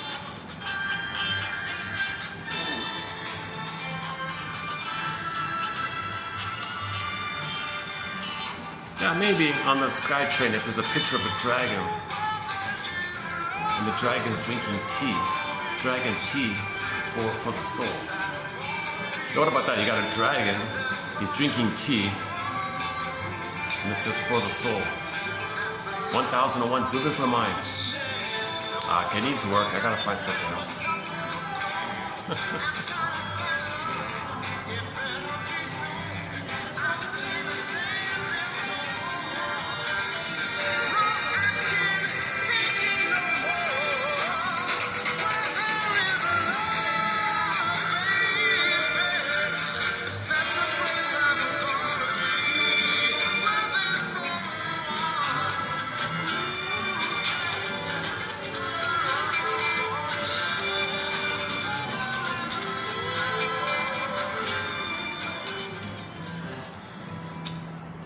Okay, so embedded in this jumble, there's got all these doors. You got the oral fixation door, and that branches off into these side doors. You got the personality structure. There's a lot of doors like that. There's a lot of material in that kind of area. You got the whole topic of the stingers and the clingers dynamic. Okay, let me just leave it there for a sort of a teaser of sort of some of the basic points we covered here. A little scrambled. I hope parts of it were useful. So let's jump into this book on prejudice. Wasn't planning on. We've got over a dozen theories on prejudice, a major thread in our collection. Up to 60 now, 3 topics we have, or threads that we have. One of them is called prejudice. We've got a dozen theories. I won't run through the dozen theories, no way. But the most recent quote on prejudice was that one that Overstreet found. You're apt to be down on what you're not up on. You're apt to be down on what you're not up on. So, discussed a couple of days ago. The unknown, what you're not up on, you don't understand. Unknown, like, I'm not up on, I don't understand you. So, you're not up, you don't understand, not familiar. So, you're going to be angry, down on it. So, what that means is, the first unknown for the baby, what he doesn't understand and he's angry at, is that monster of the id. Now, somebody in the present can trigger that.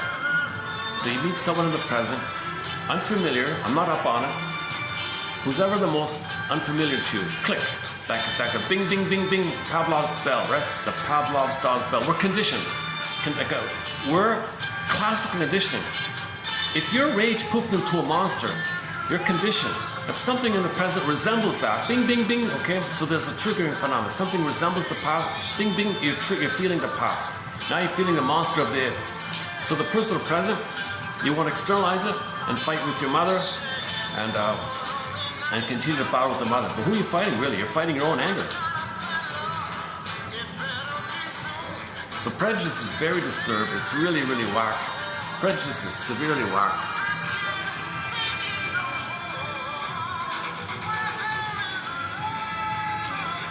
Okay, so yeah, you're apt to be down on what you're not up on. So these quotes are helping us to be up on it. Even for yourself, if you're up on yourself, you won't be down on yourself. If you're down on yourself, that's because you're not up on yourself. You don't have self-awareness. So self-awareness and increased self-understanding. Consciousness clicks the healing processes. Consciousness and increased consciousness communicates that we want to heal. So we want to be up on ourselves as consciousness, then you're no longer down on yourself and others because you're healing. So consciousness is the healer. It's a major part of healing. You can't really heal without consciousness. You can't go to a soul doctor and get fixed blindly, like the way a person takes their broken car into the mechanic and he fixes it and you don't even know what's going on. In the soul area, we have to be conscious. But in the mechanics, you don't have to know the details of the carburetor. So it's different like that. Katie Lee makes a joke about this song called Shrinker Man. Shrinker Man, Shrinker Man. You just fix me, will you? Wise me up if you can. Give me one of those magic tricks. I've been on one of those complex tours. You see, Shrinker Man, I've got a complex. I've got a mother complex. I've got a Medusa in me. I've got a mother complex. I've got a guilt complex. I've got a someday complex. I got either or thinking. I got prejudice. Man, I got all these complexes. Jesus Christ. I've been on this tour life. You got these dysfunctional. I'm living in the past, dwelling in the past. I'm in this pain in the past, trying to save mother. Can you say abracadabras to free me from this? Shrinker Man, Shrinker Man. Katie Lee. We have 5 of her songs on our soundtrack.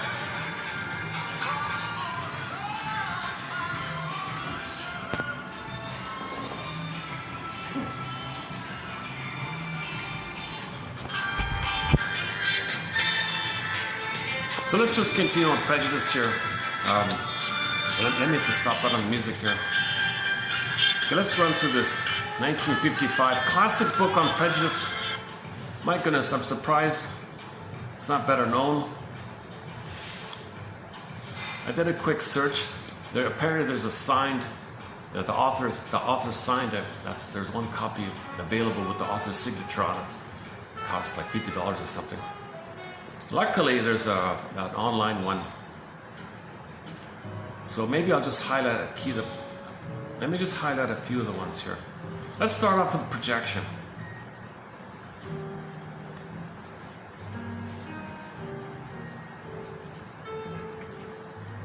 So one way to feel better about yourself is to deny your shame self.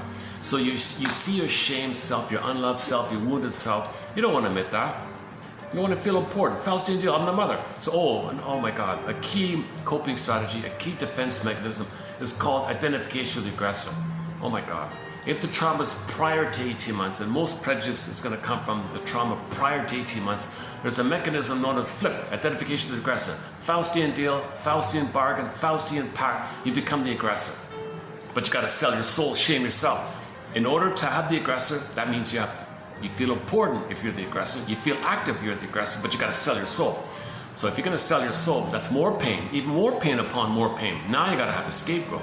Now you got to find somebody on the outside to project your self, your wounded soul, your unloved soul, your unwanted soul, feeling unworthy and unlovable by the mother, and say, I'm no good, I'm unworthy. Well, find someone else to play that. You externalize or project this about you. It's a trick of the mind, a defense mechanism of the mind to make you unaware that it's within. If you project it, repression leads to projection. Okay, so you project your unloved soul onto others. You're the aggressor, you're the mother. Your mother said you're no good. You become her, you say no good to yourself. Okay? Now the pattern is, in life, you got to find someone who stands in for you, proxy for you, plays the role of you.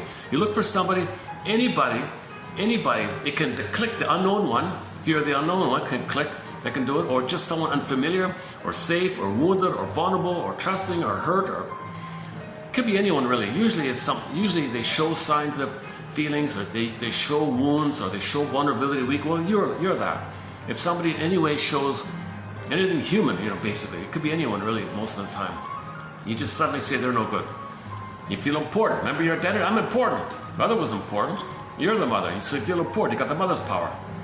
So to feel important, you be the mother. Mother's got all the big power compared from the baby's point of view. He's passive and helpless. Mother's the active aggressor. Well, you feel important when you do that. But you got to sell your soul. You got to shame yourself. So to deal with that, you got to find someone on the outside to play you, because there's no time in that brain. The others are you. You replay the looping thing in the nursery. The other is you, and you're the mother, and you replay the thing in the mind. That means to do that, you got to find someone to stand in for you and say they're no good the way your mother said you're no good. To boot, insult to injury, after you shame the person who played your own soul, poof. Okay?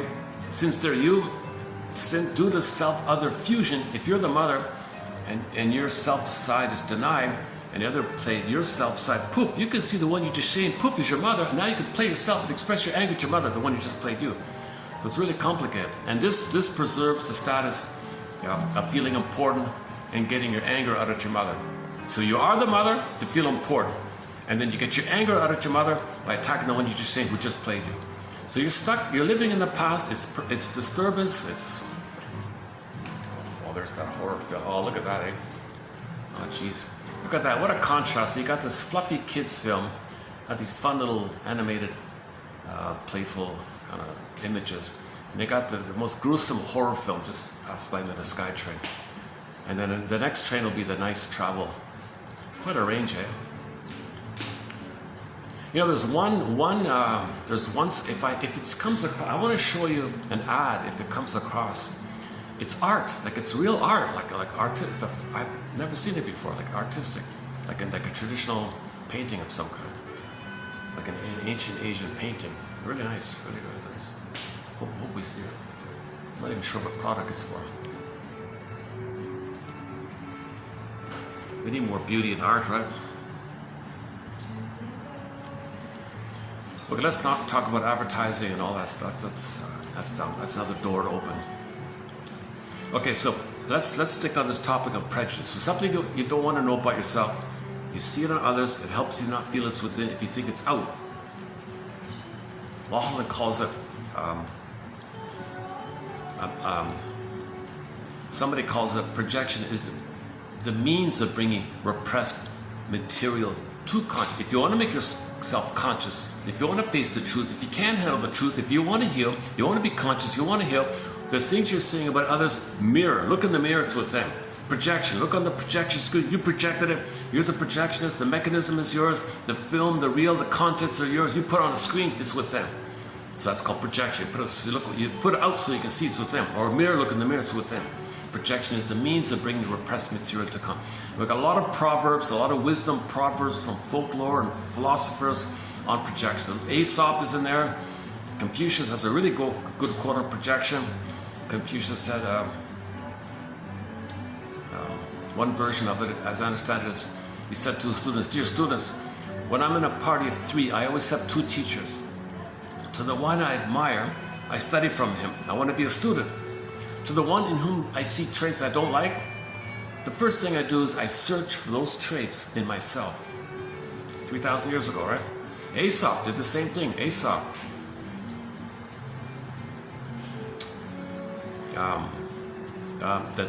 Aesop has the one about the 2 bags. One, we have 2 bags, like behind you and on front. So you don't see your stuff in the bag in front, but you see the stuff of the other person. So the bag in front of you, it's what you believe others possess, but it's from the bag behind you. You don't see your stuff because it's behind you, like shadow, right? The bag behind you, shadow self. But you might see things about others, true or not true, or projected or not a deal. One of the earliest quotes on projection from 10,000 years ago, somebody said, from the ancient Nubian language, from Ethiopia or somewhere 10,000 years ago, was the camel one. The camel can see the hump on the camel in front of him, but he can't see his own hump. So even back then, people understood this idea of projection. We don't see our faults, but you can see other people's faults. So look, man in the play Michael Jackson, man in the mirror, look with him. Because you don't want to know what's with them, so you project it. It's behind you like that. Bly talks about the long bag we drag behind, you carry this long bag, and you. So projection is the means of bringing repressed material to consciousness. Look in the mirror, look on the projection screen, and so on down on it.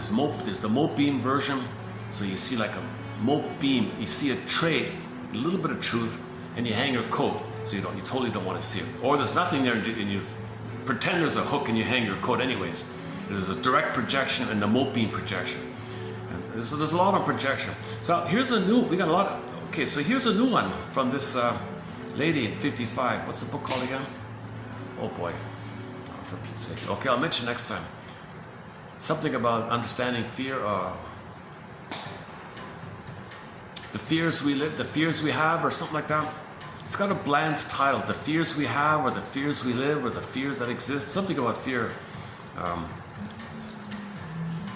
Essentially, projection is a frame-up. Here's our, I've never seen this before. I just saw it this morning. Projection is a kind of frame-up. And the only way it differs from the underworld frame-up is that the one doing the framing is not aware of what he is doing. Okay, so in the criminal world, the criminal's doing something, he frames someone else. So others are thought as bad, and the person behind the scenes who did it might be seen as good. So he projected. What's their example? The guy was a robber.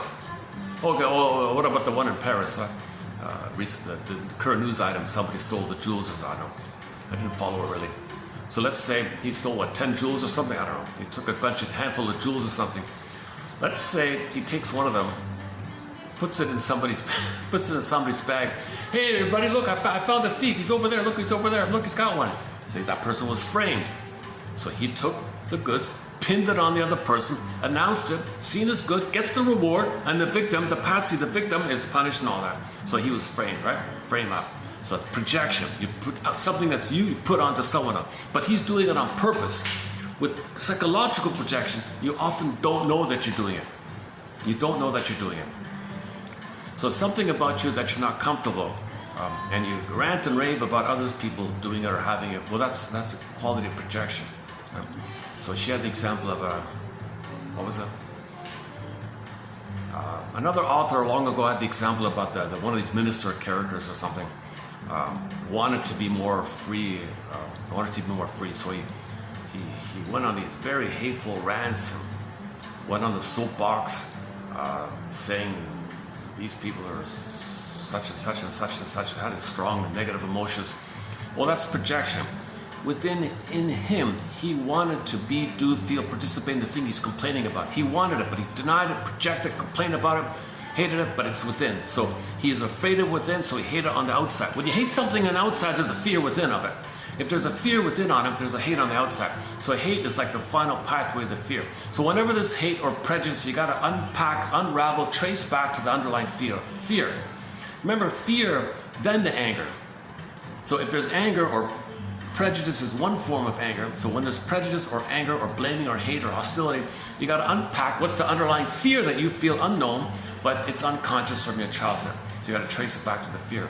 You don't remember the fear, put the anger and project the anger to someone else and say you hate them, but you hate your own anger, but you put your anger on someone else and you hate them, but really you're hating it inside yourself. But you unpack it, you were afraid, and that fear became the anger that's attacking you. First you're afraid, and then the anger rebounds in on yourself. So you got that, you and the other, but the other's your own anger. Okay, essentially, projection is a kind of frame-up, and the only way it differs from the underworld frame-up is that the one doing the framing or projecting is not aware of what he's doing. In purpose and effect, however, they are identical. Both are devices for saving oneself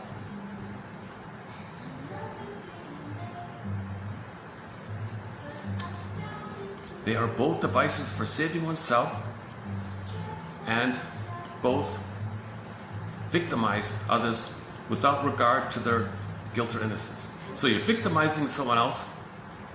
So the patsy, the whatever, the one who's framed up, so he takes the fall, whatever, and the other one is innocent, but he's, right? So projection, you pretend innocent, but you say they're so bad. Now when you say someone else is bad, you got to create rationalizations, you got to coax and prod.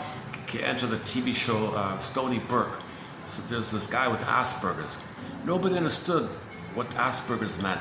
Unknown, bing, bing, bing, bing, bing. Okay, the boogeyman of the mind, they hated him. So one guy said, that guy with Asperger, dangerous. He framed it, he pushed him, he fought back. See, he fought back. Oh, is that it? No, that's the trauma one.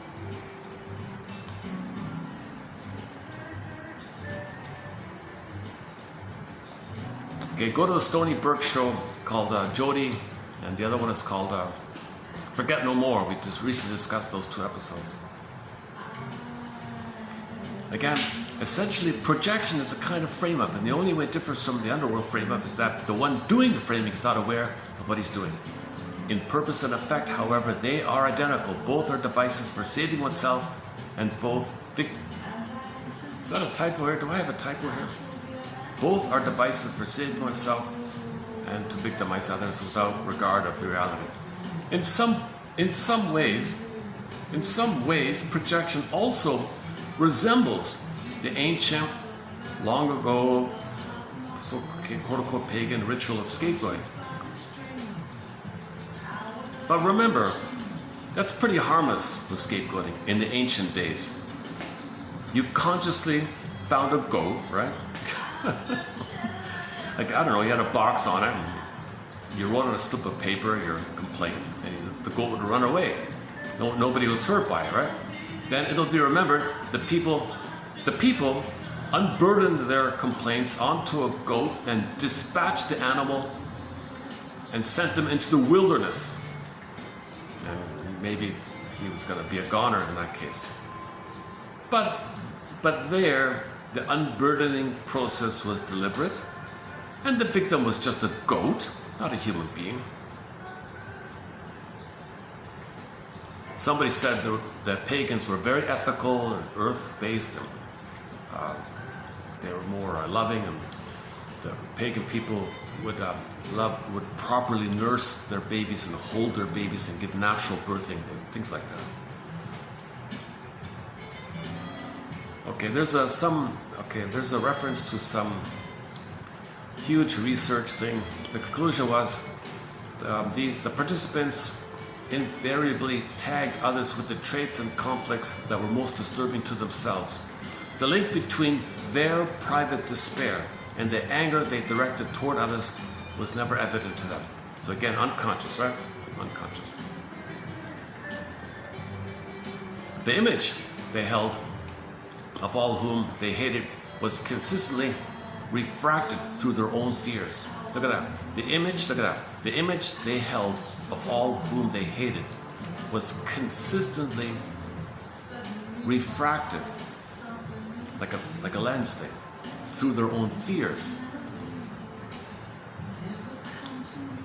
From the fear, they created the hate onto someone, called prejudice. Once they were made aware of those fears, trace it back to the fears, their views of others were altered accordingly. But in the mafia one, right? In the underworld frame-up one. Okay, back to the metaphor here.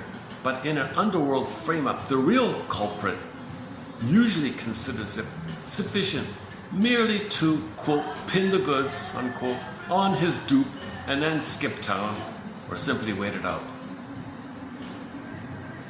So in the underworld thing, in the criminal world, this other alternative criminal world, they know what they're doing.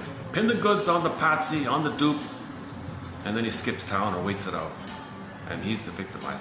But in psychological projection, you don't know you're pinning your psychological goods on someone else. Right? So psychologically, you pin your goods, your unconscious traits of shame and defective, unlovable, unworthy. Someone else is unloving, unworthable. Okay? So you project it, you pinned it on them, like you pinned it on them. Okay? Projection, you pinned it on them, and you don't know you're doing it. But in the metaphor of the mafia thing, the criminal world, they know what they're doing. They pin the goods on someone. That's an interesting metaphor for projection. Let's work on that one.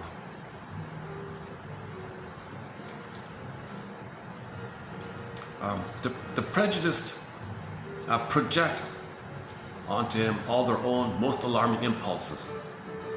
Yeah, the most alarming impulse. So that guy, that minister guy, had an alarming impulse about his desire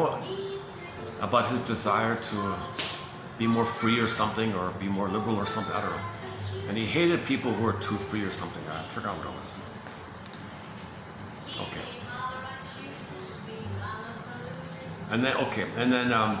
So let's back to the guy in the soapbox.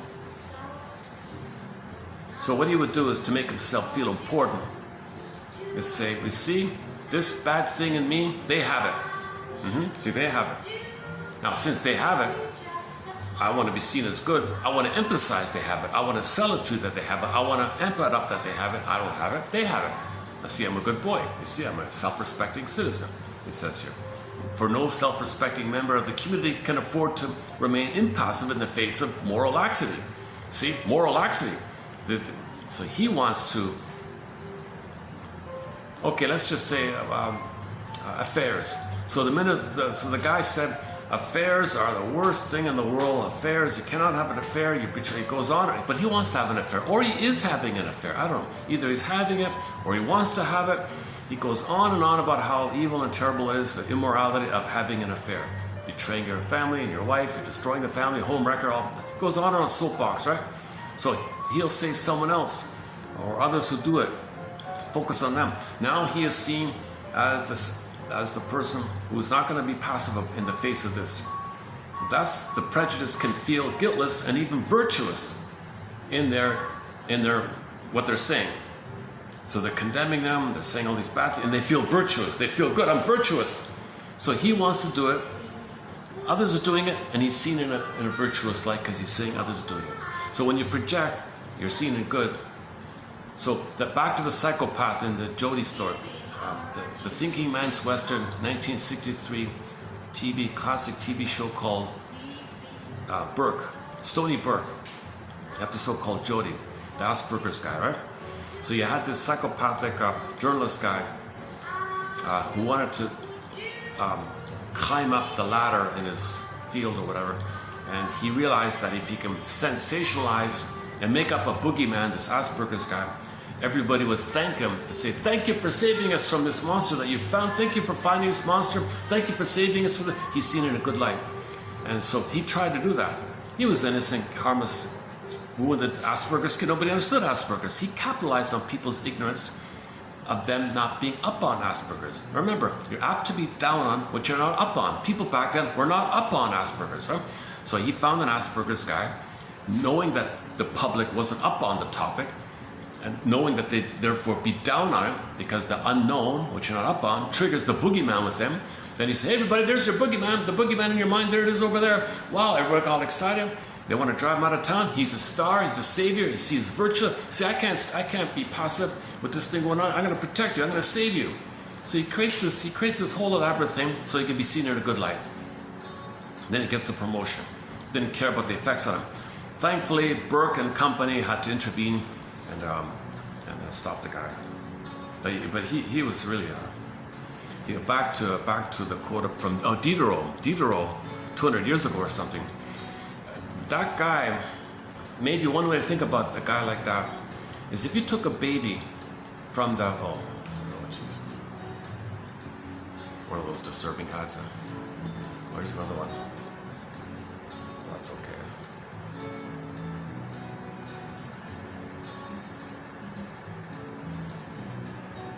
Oh, sorry, I can't make it out.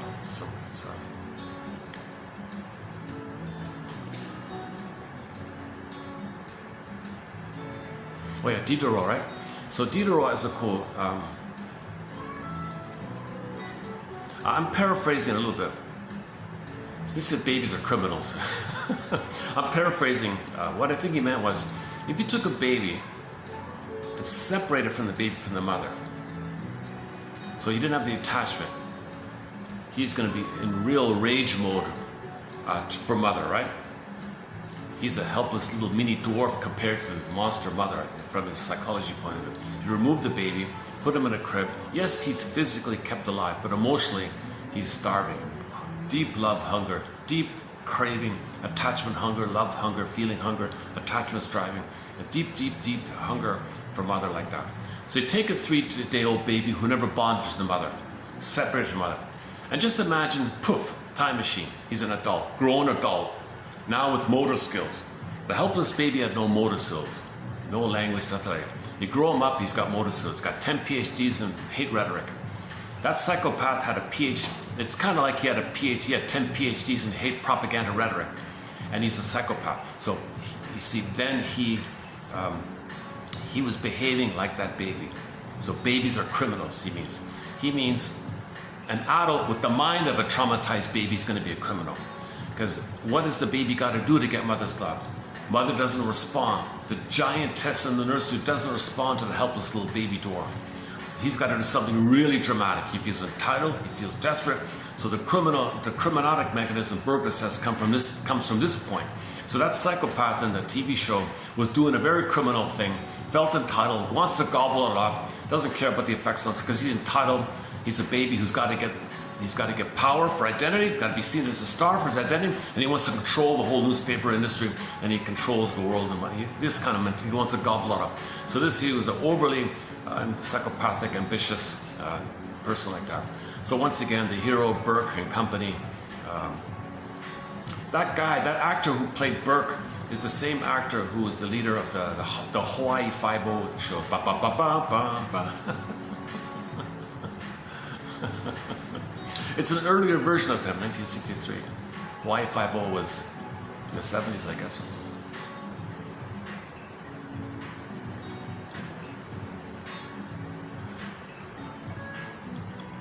That's got to be copyrighted. I'm sure that melody is copyrighted. Most TV show theme songs are copyrighted. I tried to play Paladin, Paladin, where do you roam? Copyrighted. Oh my God, almost every TV show. Route 66, copyrighted. Even Barney Miller was copied. WKRP in Cincinnati was copyrighted. Have Will Travel. Well, that's the Paladin one, copyrighted. I can't think of any. Oh, one exception. The one exception. I have one TV show theme song that I can play. It's called If You Won't Leave Me, I'll Find Somebody Who Will. The reason we can play is because the show got canceled, but the theme song was written and sung by Warren Zevon. He saved it and put it on one of his albums, but it never became the theme song to the show because the show got canceled. But he already wrote the song for it, but the show got canceled. But I got the song for you. Oh, we don't need any more. I'll keep it then, fine. It's a very good song called If You Won't Leave Me, I'll Find Somebody Who Will. It's only 45 seconds long. Should we take a 45-second break here? Why not? Let's take a 45-second break here.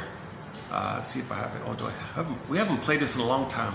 Oh my goodness. Oh, we got it. Yeah, okay, good. Let's play Warren Zevon's song. The show I'm talking about, it was supposed to be a sequel to Route 66. They were planning to make a sequel to Route 66, and this was supposed to be the theme song for it.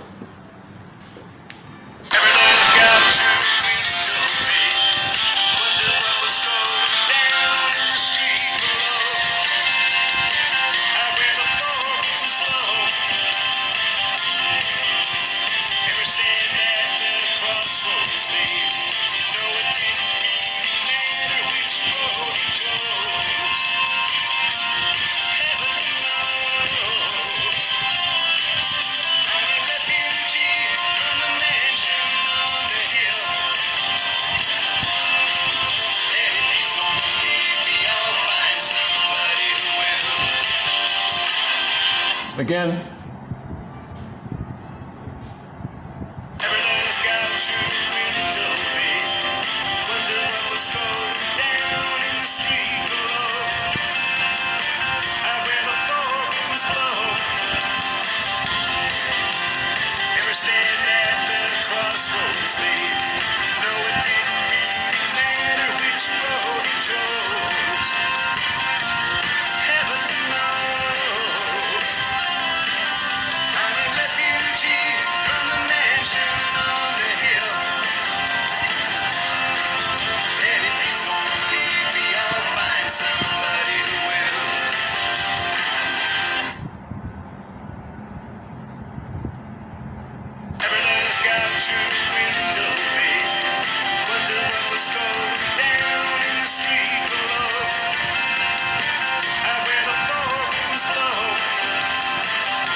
Speaking of refugee, from the TV show, from the classic TV show, fugitive. So a traumatized child becomes a fugitive from the love that he seeks. Richard Kimball was a fugitive from the justice he seeks, like that. So you're running away from the love that you need. You're running away, like that. Okay, let's go back to our quotes here. I played it a few times thinking maybe we'll create a short for one of them. Okay, back to our quote here. Where is it? Projection.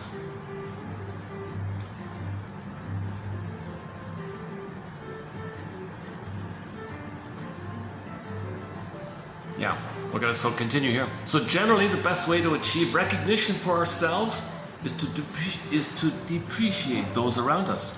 And sometimes the only way we can possibly keep ourselves in the clear is to cast shadows on someone else. Back to the Jody show. The main line in there was the Jody kid, the Asperger's guy, said, why is he doing this? And the line in there was, well, some people need to find ways to make themselves feel important. That's what we're talking about. He had to find a way, make a way, create a way, frame up a way, frame him, paint him so he feels important. Because he's got to feel important, he's got to get his anger out, he wants power for his identity, and he wants, with the status that he thinks he gets, he can have goods and people's admiration called narcissistic supply, symbolic breast for missing maternal supply. So he's got to get power so he can get supply. So he's not in a place to love and care about someone else like that. So some people have to find ways to make themselves feel important. How much more sure-footed we might be in our own struggling ascent if we could hate those, then you hate them. That reinforces your status like that. You then hate them. So we have a quote in our collection, why people hate the ones they hurt. You see. Usually, the other one's you, so you hate them because they were you. I mean, you find someone to play you. You play the mother. Mother hurt you. They're you. So you hurt them because they're you and you're the mother. Then flip-flop. You are angry at your mother, so you play yourself. The one you just shamed who played you, poof, is your mother. Now you hate the one you just hurt. That's one version. That's the common one, I think. This version here is more commonsensical. Well, if you perpetuate that you hate the one you framed up, that keeps you in the light, in the positive light, in a fake light, like in a fake way. And then you want to prove it, you want to convince people, so you capitalize on people's ignorance.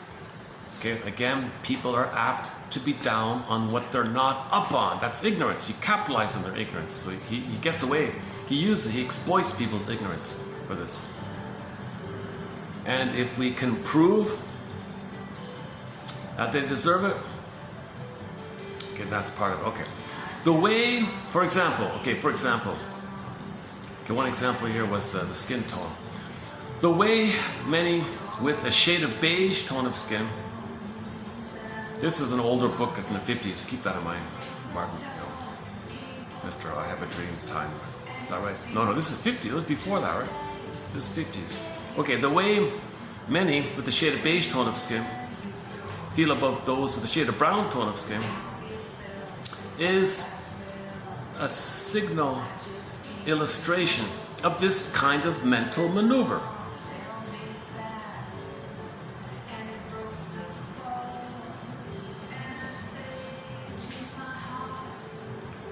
Because somebody with a shade of brown tone of skin versus a shade of beige tone of skin, well, you think that's unknown, they're different, right? Bing, bing, bing, Pavlovian bell, bing, bing, bing, Pavlovian's dog, right? So that triggers your own anger at your mother, but it's your anger rebounding on yourself, poof, to the monster of the id. And now you're feeling that image of your own anger triggered up by something in the present that you're not familiar on. You're not familiar because they look different, unknown to you. So whatever's the most unknown in your environment, that could be the trigger of it all. Hence the famous line, or go along to get along, pretend. But no one's happy like that, right? You do it like that. And whereas all minority groups have traditionally been favored targets, the sociologists tell us that in a country where there are several minority groups, the one most different in appearance from the majority is considered to be the safest target of all. Look at that, eh? So if you got a country with, let's say, I don't know, 30 different groups, the one that's most out of the remaining 29, maybe the 29 will gang up to the 30th or something like that. Sad stuff, right? It is also the group upon whom the majority usually vents its deepest fears. If those we accuse look as different from us as possible, our accusations sound all the more convincing. For if one looks different, then is it not to be assumed that he also acts differently? Whoa, wait, psychotic stuff. Huh? If he possesses such unfavorable traits, then I, who am so different from him, most assuredly do not. Whoa, what a mental gymnastics, eh? She calls it the maneuvers here, mental maneuvers. Mental maneuvers, yeah, maneuvers of the mind, mental maneuvers. Prejudice, there's a lot of mental maneuvering going on with prejudice. You gotta have your identity of importance, gotta get your anger out, your trigger to the past. Jesus Christ, so I mean, self-awareness is the answer here. We gotta need self-awareness here. So these are all quotes in that area. Okay, is that it? Hang on. No, wait, hang on. That's okay. That's the first one there. Believe it or not. Let's continue with 3183. Okay, now the next ones here are sort of more general, more sociological. I don't really cover like the sociological kind of thing. She's not a shrink, this woman, so keep that in mind here. In a recent study of prejudice reported by Traeger and Radke in their book, They Learn What They Live, it is stated that practically none of the teachers was aware of the link between self-acceptance and the acceptance of others. Like, whoa. So teachers have no self-awareness. Hardly any was aware of the crutch. Yeah, look at this. Hardly any was aware of the crutch. Prejudice so frequently provides for the crippled personality. Oh my God. Hardly any was aware of the crutch prejudice so frequently provides for the emotionally or psychologically crippled personality. Oh boy. We got to rephrase this, eh? Let's vary this here. Hardly any of these teachers were aware of the crutch that their own prejudice provided for them, for their own emotional warping. I don't know. Few realized that the hostile child might be a distressed child. So the angry child, the naughty child, the naughty child, okay? He's crying for love. His behavior, his action, language, behavior is a cry for love. Teachers didn't understand that. Oh, he's a bad kid. Oh, whoa. No. He's crying for love. He's distressed and he's crying for love. Well, not my job. I'm just a teacher. They might say.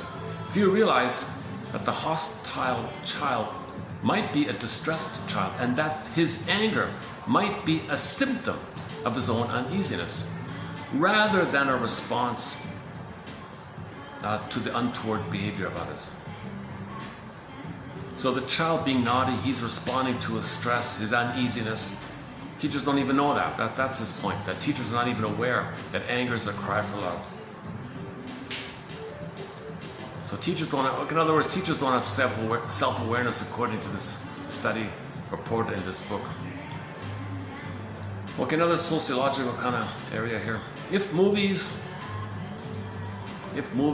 stories, and plays are weighted down repeatedly with unpleasant characters who are members of minority groups, then the prejudiced cannot help but be encouraged in their prejudices. Yeah, self-fulfilling prophecy. If you're bombarded, if you're a little child and you're bombarded 24/7 with the negative stereotype, it's going to affect you, obviously. For stereotypes always endear themselves to those who are too lazy to make up their own minds. Yeah, so people watching this stuff, they're not going to think critically about it, or whose minds are really no more than echoes of other people's minds. Kind of like how slogans become graduated into creeds with incredible swiftness by those unwilling or unable to think through their own creeds. Stereotypes can become a way of life if they are used often enough. So simple brainwashing. If one sees, fill in the blank, okay, example. So if one sees, fill in the blank, if you see, whatever, take your pick, fill in the blank, cast in a certain role on TV, okay, take your pick, make an example. It's easy to believe, okay, fill in the blank,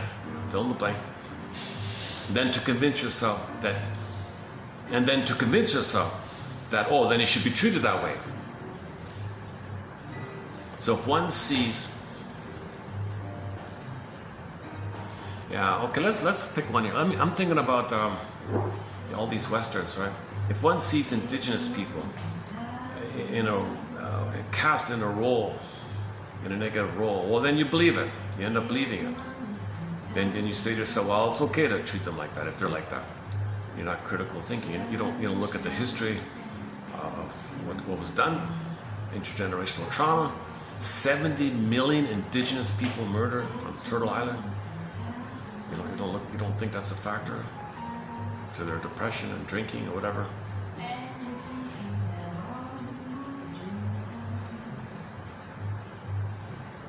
It is important as it is fortunate that in our society provision is made. Okay, I'm changing topic here. So this is about why, yeah, the next one's interesting. Why is it that if people are in wealthy places, why is there still prejudice? If you got a place and they're all millionaires, why would there still be prejudice? And you got all these other places and they're all dire poverty and they got prejudice. We can understand that. There's stress, the poverty, stress, fear, anger, faith. We can understand that. But why in the wealthy place would there be like an equal amount of prejudice, maybe even more prejudice? Like, what's going on there? According to this here, well, it is important, as it is fortunate, that in our society provision is being made increasingly to protect people from destitution, to provide a floor below which none can fall, and to ensure that no one will be required to go hungry or homeless. It is fortunate, too, that so many in all walks of life are beginning to realize that catastrophic economic depressions are preventable and are determined to see that they are prevented. So she says, well, maybe we're learning here. Certainly such measures will make many less forlorn, diminishing the spiritual and emotional demoralization that so often accompanies economic deprivation. But these or comparable measures cannot be expected to reduce significantly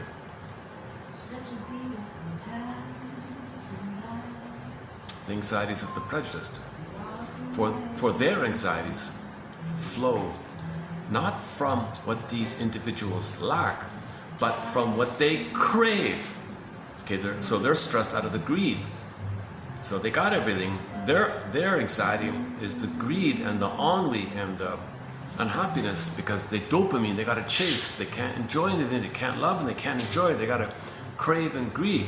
And no matter how much they have, no matter how many Ferraris they have, okay, they will crave more. So, for example, even in the richest place, which means there's going to be an abundance, wealthy place, right? It is conceivable that the prejudice will find even more anger, will be even more prejudiced and more angry. They'll find more to anger than to relax them. They can't be placated. In other words, okay. For he is likely to be indifferent to those things he is able to buy and tormented by the number of things he cannot afford. See, he's addicted to greed. This guy here is this one here. This example is addicted to greed. He's tormented because he can't buy a new castle by the sea or something.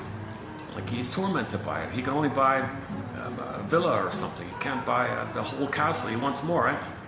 So he's all upset. In the realm of the material, the prejudiced is insatiable.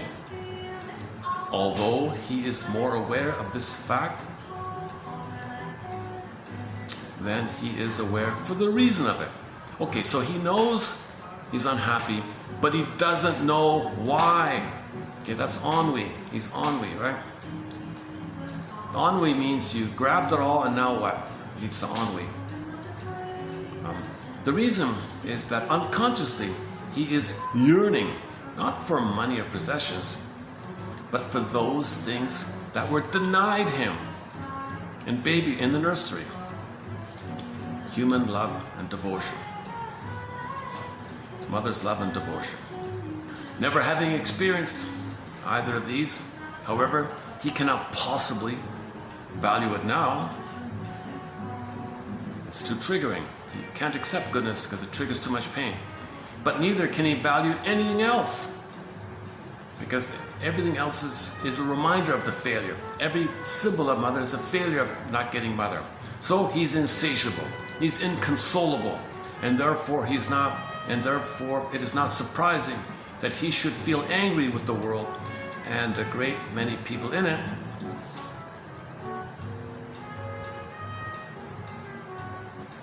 But with himself, perhaps most of all. Oh, and himself most of all. All right. Yeah, okay. So that's that back to the set points of oxytocin too low, serotonin too low.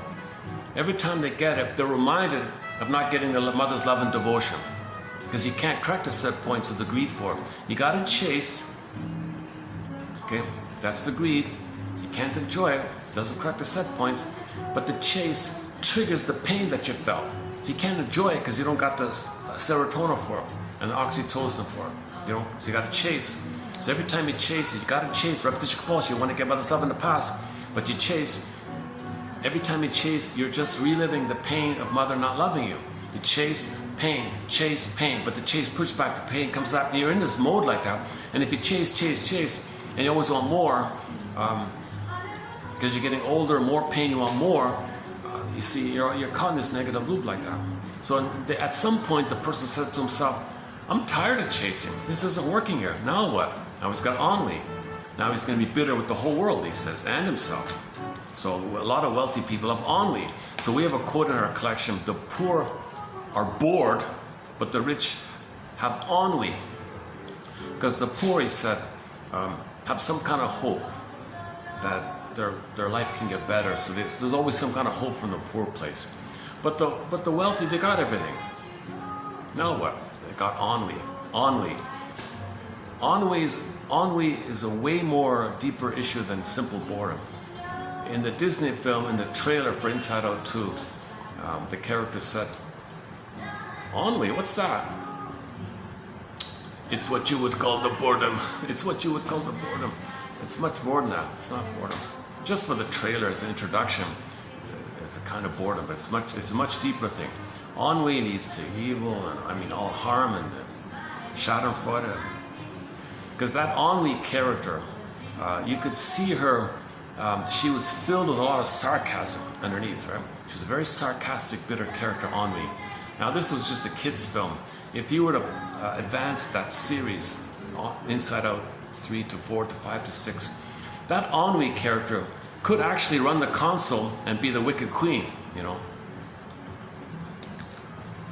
The Wicked Queen has ennui, right? Obviously.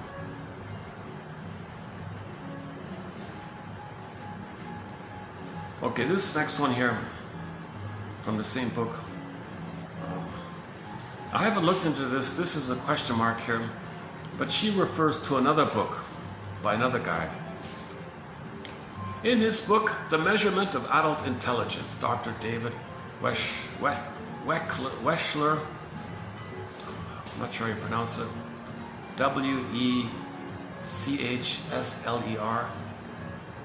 Wechsler, Wechsler, no, not Wechsler, Wechsler.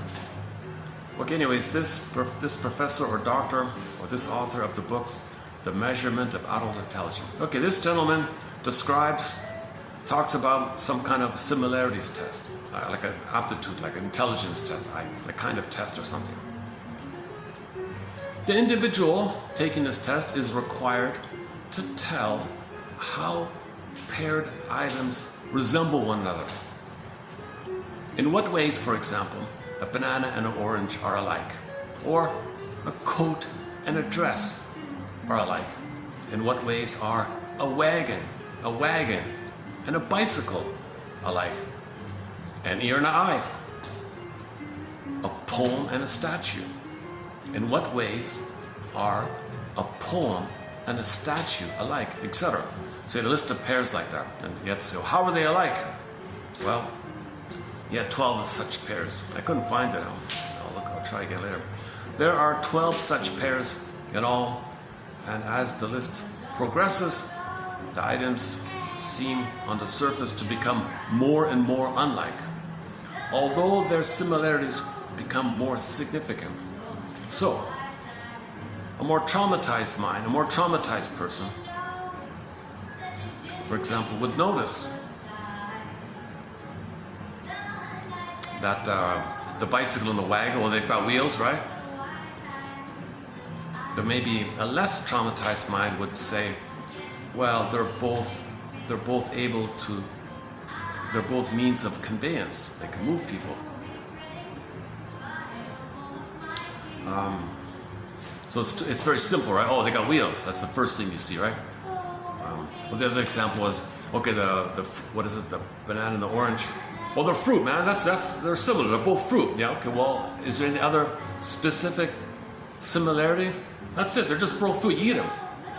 Can you find something a little more detailed about what they have in common? What's similar between the banana and the orange? Anything else? That's it, man. I don't get it, man. You just eat it. Go to the store. You buy. Eat it. I like both of them. Fine. Yeah. I don't see what are you after, researcher? Well, take a pause, have a drink, have some tea. Okay, 10 minutes later, anything else come to mind? Oh, they're just fruit. I'm telling you, man, they're just fruit, man. You go to a grocery store, you go to the fruit section, and that's what they have in common. They're both similar because they're both fruit. What he was looking for was, can he identify that both of them have like they both have peels, right? Like they both have coverings, and the fruit's inside. So they both have he said, like a quote-unquote skin or something, like the banana peel and the orange peel. So the person never thought that. But other people might more quickly say, yeah, they're fruit, and they both have peels and skins and like that, and the fruit's inside, the pulp or the meat inside, the juice and the fruit's inside. They're both nutritious and sweet. They're both sweet and nutritious. They both grow in tropical climates. No, you got to focus on the similarity between the fruits. So the more specific you are, the less traumatized you are. That's what he's saying here. So when you think about prejudice, when you think about people, it will be more specific, What the similarity between somebody with a shade of beige tone and somebody with a shade of brown tone. Lots of similarities. You got to be kidding me. Lots of similarities.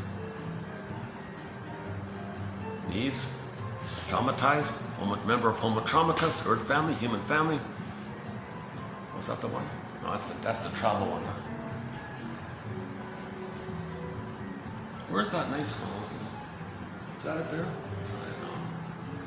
That's a snack food or something. Some kind of. I can't make it up. Okay, this is something, I'm not too focused on this kind of thing, really, to tell you the truth. It is not until the individual approaches healing that he is able to discriminate between superficial and essential likenesses. Essential likeness. So saying they're both fruit, that's a superficial likeness. But the essential likeness might be, for example, they both have peels or something. But it is remarkable that a lot of people who take this test are stuck at the superficial response, it says here. So somehow, she's linking this test to the prejudice area. I didn't, yeah, so. Is that it?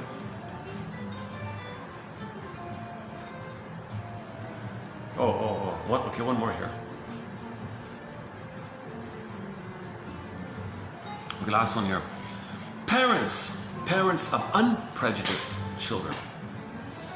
Okay, parents of unprejudiced, so healthy children, parents of healthy children, normal children, were far more concerned with the individual qualities and aptitudes of their children.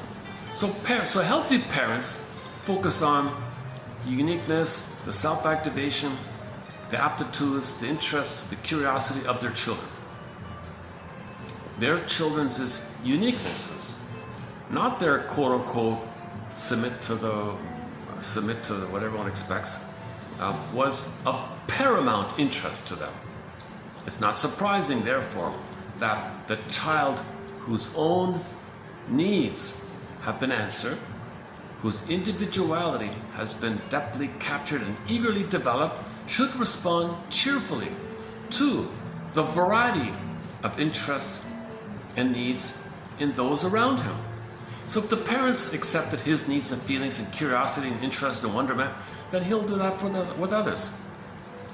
He likes diversity and delight. No, not diversity is for delight, not division, somebody said.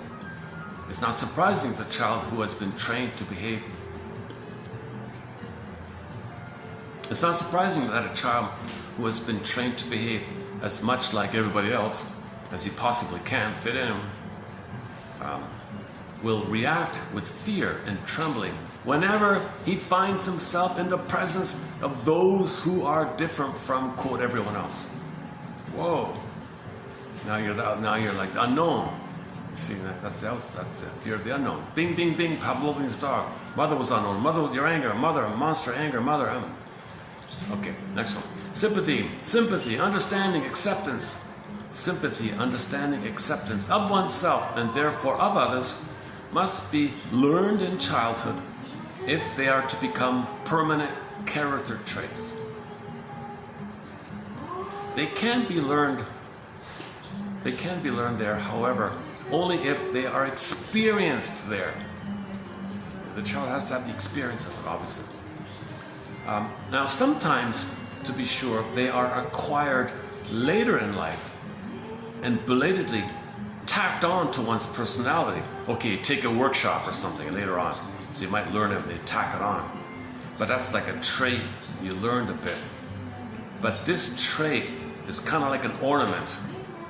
And depending on the situation, you can wear it or drop it. And like ornaments, their use is dictated by fashion and convenience, either one being sufficient reason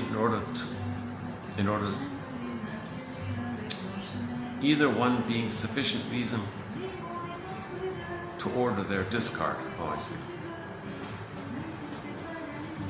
So if the child has experienced being accepted, seen, welcomed, curiosity, delight, then he welcomes delight in people's curiosity and uniqueness. It's okay like that. Now, if that was crashed, and he's forced to go to mandatory courses, the company says, take these courses, come on, take them. And he learn, okay. So he tacks it on, but under stress, you can drop it. It's not part of it. That's the difference between a trait you learn later on versus a character or personality structural thing, right? So prejudice is a structural thing. But he may develop the trait to be tolerant, but he can drop it like an ornament, he said, under stress. Oh wow, nobody's here yet.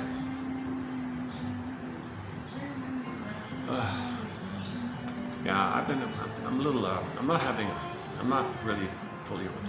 I'm not in top form today doing this video. I'm a little absent-minded. I'm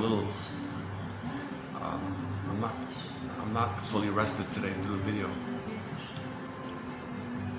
But however I'm feeling, rain or shine, I want to keep posting these videos. So some days I'm relaxed, I'm calm, I'm in a good mood. Some days I'm a little edgy. Today's one of the...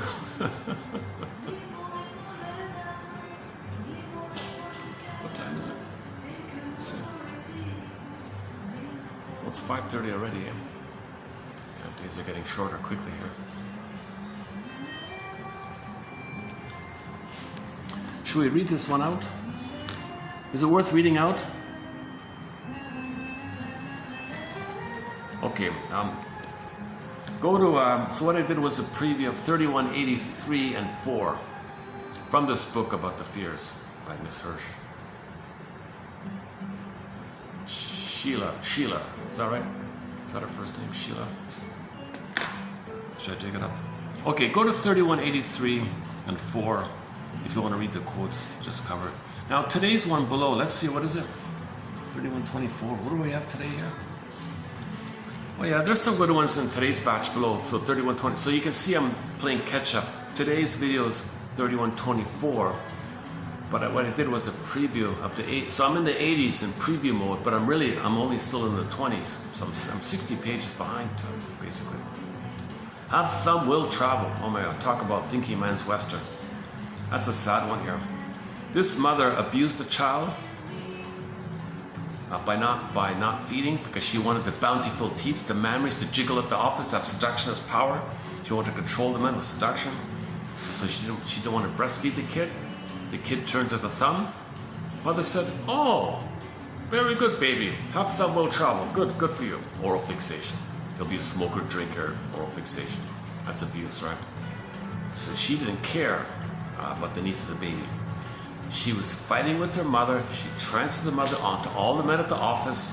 All the men at the office she sees as the mother, fighting with the mother, transfers the past to the present, transfers acting out, wants to fight back with the men. Now she's got power. She doesn't want to feed the baby. She doesn't want to lose her appearance. So she wants the bountiful teats, the bountiful full memories, whatever. She goes to the office and jiggles them. Hey guys, jiggle, jiggle. They're all gaga goo goo, right? They're spellbound, hypnotized, because women know men are imprinted on the breast, but they're traumatized. They have a hope for it, so they jiggle it. See, they're spellbound, mesmerized, hypnotized. Now she controls them. She controls all the men with seduction as power, controlling the mother in her unconscious. That's neurotic, that's dysfunctional, okay? Immature. Dysfunction means you're using immature issues and immature strategies again and again. Doesn't work. Doesn't learn, still doing it. Meanwhile, who suffered? The baby. The baby was unnursed. Mother made an excuse. "Oh, look at baby, he turned to his, doesn't need my nipple, he got his own thumb. Have thumb will travel," she said. Can you believe it? Have thumb will travel. Unbelievable, huh? The mother reported it with pride, ignoring the complete absence of affection.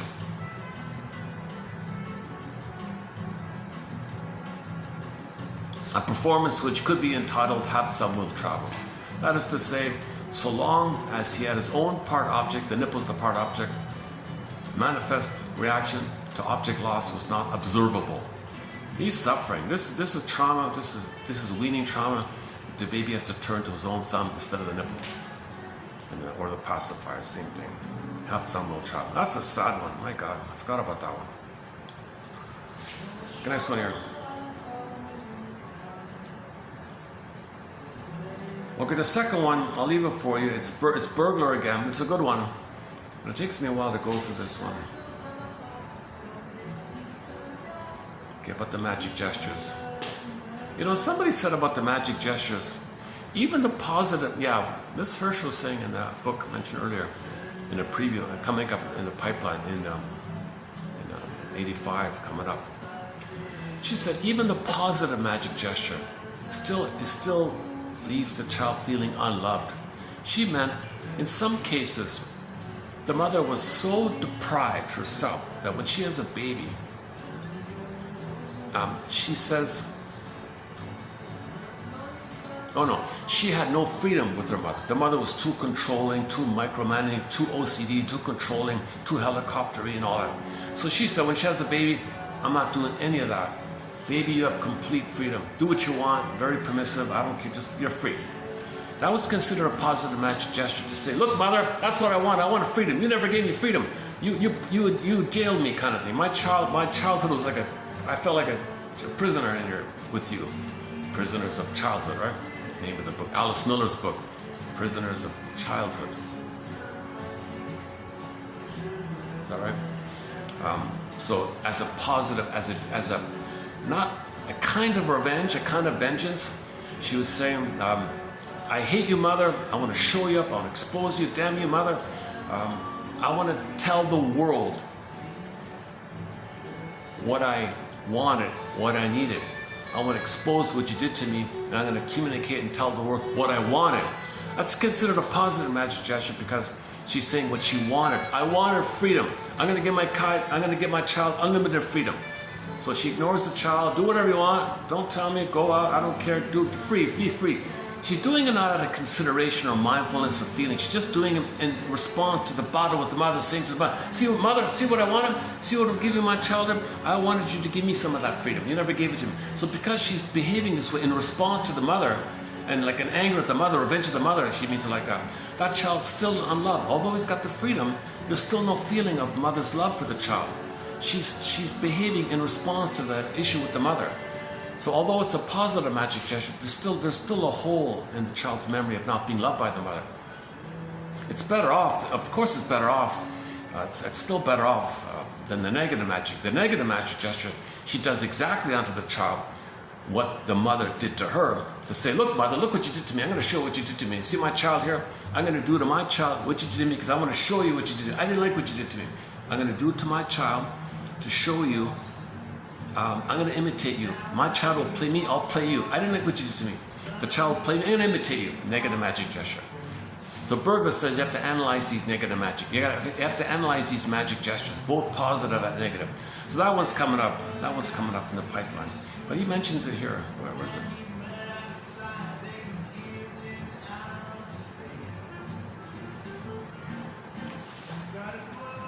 Where is it? Maybe I'll let the phone. Oh, no analysis is, in my opinion, complete, which does not change the craving for neurotic magic gestures.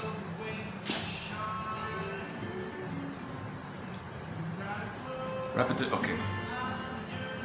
You know what? There's some good. You know what? Let me let the phone read this one out. Let me be a little lazy. There's some good points in. There's some dictionary entries in here. There's one by Bergler in here.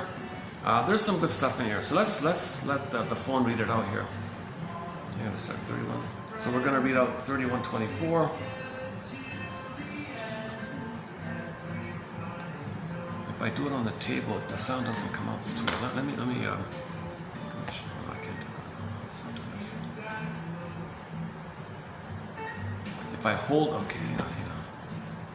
Yeah, maybe it's okay. Let's try. Let me try it again on the table.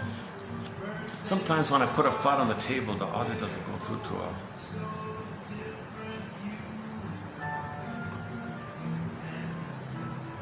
Okay, yeah, let's do it on the soft cushion. Let's do it on the cushion. Okay, I'm going to read out 3124. So these quotes are below in the description box. So I'll just let the phone read it out. There's some good ones in here. It begins with, the mother reported it with pride. This one here. The have thumb will travel one. Man, oh man. Unbelievable. Some mothers are really entitled and hostile and vindictive when they treat their children with such malattument and misattunement, and because they're hostile and entitled on they're still on their side. They're acting like a baby themselves, an angry baby in themselves. They can't be a mother with a baby like that if she says something like that. All right, 3124. The mother reported it with pride, ignoring the complete absence of affection his part, a performance which could be titled, "Have thumb, will travel." That is to say, so long as he had his own part object, manifest reaction to object loss was not observable. Alpert and I Bernstein. This type of neurotic does not want to get, but to be refused. The refusal is first autarchially denied and disguised, which explains the jocose initial mood of the drinker, only to revert soon to the masochistic depression.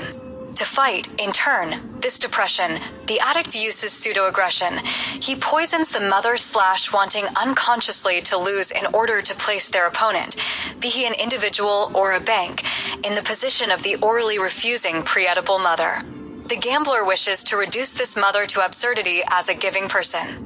On the other hand, when gambling, he consistently reduces to absurdity also the reality principle, for, in the game, chance alone dominates, and he tries to direct it via omnipotence of thoughts. In other words, the old rebellion against the logic governing the reality principle is renewed. The gambler insists on childish meglomania/no analysis is, in my opinion, complete, which does not change the craving for neurotic magic gestures. Bergler. Repetition compulsion, an unconscious need to revert to and repeat earlier situations, behavior patterns, and acts to experience previously felt emotions or relationships/multi-generational transmission process. The repetition of relationship patterns, including divorce, and alcoholism, associated with emotional dysfunction that can be traced through several generations of the same family/type B personality. People who appear free of hostility and aggression, and who lack a compulsion to meet deadlines, are not highly competitive at work and play, and have a lower risk of heart attack. Type E personality, a term introduced by Harriet Bergler to describe professional women who fit neither Type A nor Type B personality categories, but who have a marked sense of insecurity and strive to convince themselves that they are worthwhile.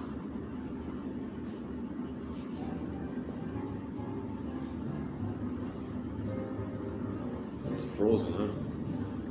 Sometimes it just freezes all of a sudden. What happened here? Type E. TQ 3124. I'm gonna jump to the end here. I don't know why it's doing that. Let's try again. 3124. Take 2. The mother reported it with pride, ignoring the complete absence of affection his part, a performance which could be titled, "Have Thumb, Will Travel." That is to say, so long as he had his own part object, manifest reaction to object loss was not observable. Alpert and I Bernstein. Oh, hang on. This type of neurotic does not want to get, but to be refused. Oh, hang on. The refusal is... Oops. Let's try again. Take 3. Take 3. The mother reported it with pride, ignoring the complete absence of affection his part, a performance which could be titled, "Have Thumb, Will Travel." That is to say, so long as he had his own part object, manifest reaction to object loss was not observable. Alpert and I Bernstein. This type of neurotic does not want to get, but to be refused.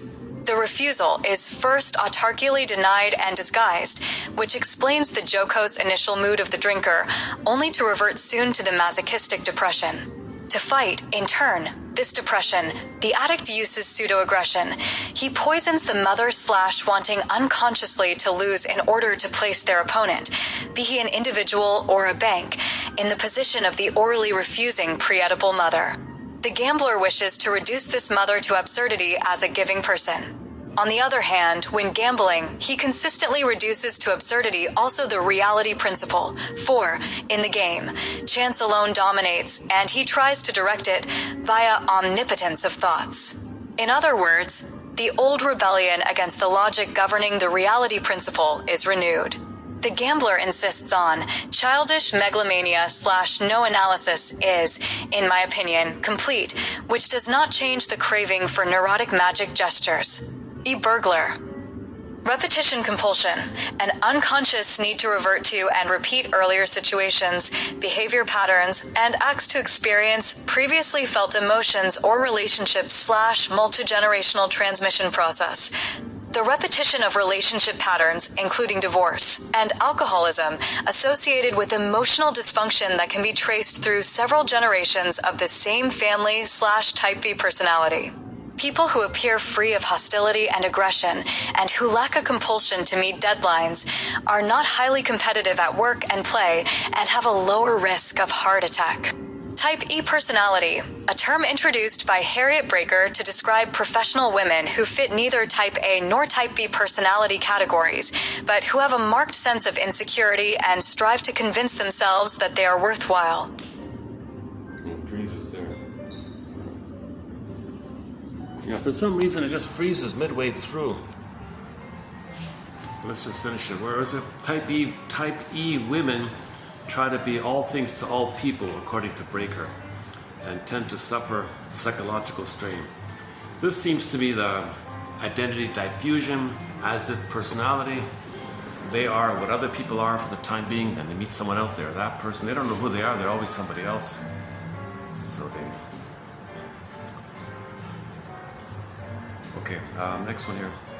Defense mechanism. An unconscious intrapsychic reaction that offers protection to the self from stress or a threat. Defenses include compensation, identification, introjection, sublimation, denial, displacement, isolation, projection, reaction formation, rationalization, regression, and so on. Scapegoating. The projection of blame, hostility, or suspicion onto one member of a group by other members to avoid self-confrontation. Okay, transference lab. A projection of needs expressed by the person to somebody in the present who has unconsciously come to represent a person from that person's past, from your past. So the person in the present you think's your mother. So you need mother's love in the past, right? In the past, you don't want a mother's love unmet. Find somebody in the present who resembles your mother. Bing, bing, bing, Pavlovian dog, there's your mother. Then you transfer the mother to the person in the present. Transfer. You're not loving that person in the present. Okay, inner conflict. Depth psychology. Any approach to psychology that emphasizes the study of personality and behavior in relation to unconscious motivation. Ego. What's the ego? The conscious sense of the self. Those elements of a person, such as thinking, feeling, and willing, that distinguish him or her as an individual. The part of the psyche that experiences and maintains conscious contact with reality and tempers the unmetabolized traumas and the demands of the superego with the social and physical needs of society. The rational element of the personality, free association. Wait a second, why? Hang on a second, let me try. Do we have the male voice here? No, hang on. Well, here's a funny thing. If I switch it to the male voice, it'll read it straight through. But if I play the female voice, it rebels and stops midway. Let's try this again. I may be a little lazy here. I think for some reason, when I switch it to the male voice, it'll read it through. Okay, again, take 5. The mother reported it with pride, ignoring the complete absence of affection his part, a performance which could be titled, "Have Thumb, Will Travel." That is to say, so long as he had his own part object, manifest reaction to object loss was not observable. Alpert and I Bernstein.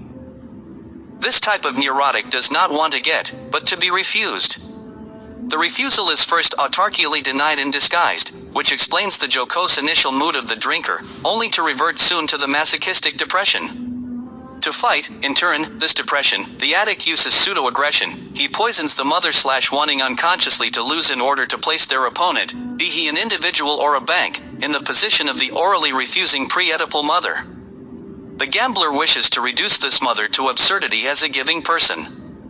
On the other hand, when gambling, he consistently reduces to absurdity also the reality principle, for, in the game, chance alone dominates, and he tries to direct it, via omnipotence of thoughts.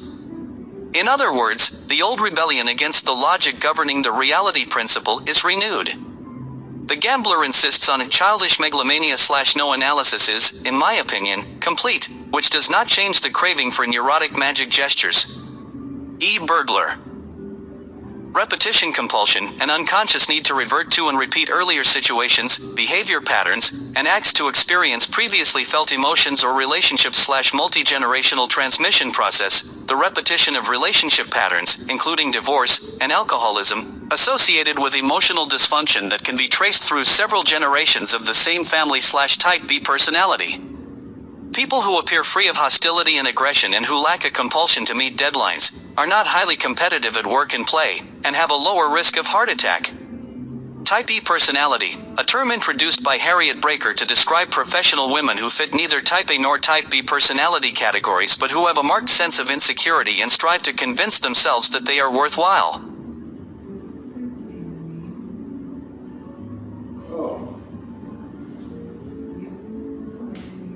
Oh, correction.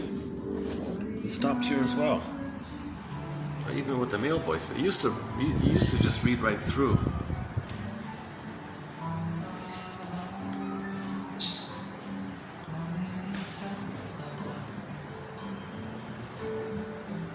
Okay, there's repression, alcoholism, overeating, smoking. What else? Anxiety. One on anxiety. Wish fulfillment. These come from a dictionary of terms. Let's just leave it there then. Okay, well,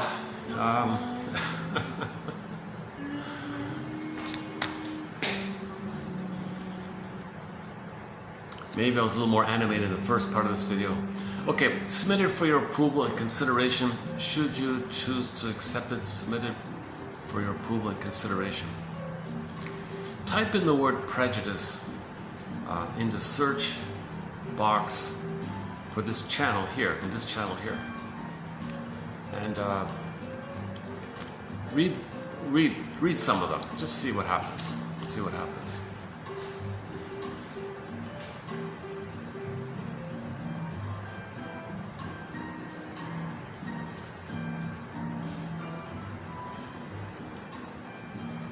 You know, the obvious thing is that a lot of people who live in places that were plundered, right? Countries that were pillaged and plundered, right? 80% of the people. They're living under immense stress, so there's not much chance to think about, maybe they don't have much chance to,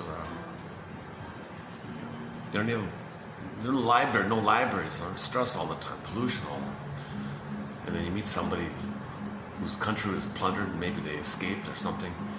And you expect, don't you have the context of where they're coming from? Like, don't you get the context like that?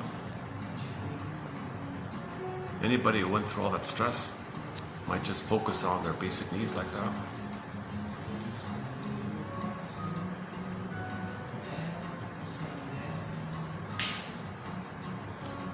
So projection is the key one. Projection is the key one. Repetition, compulsion, hope for mother, but your anger at the mother, your identity part.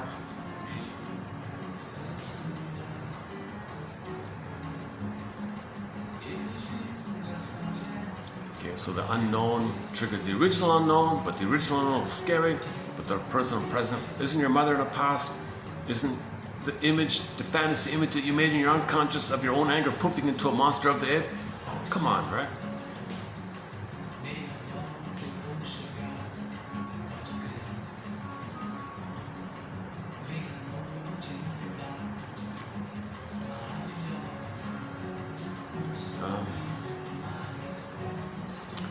Geez, I'd love to end. It's funny. Why surprised things are kind of quiet? There's only a couple of guests on the other side there. Look at that, eh? I got enough light here. Oh my goodness, eh?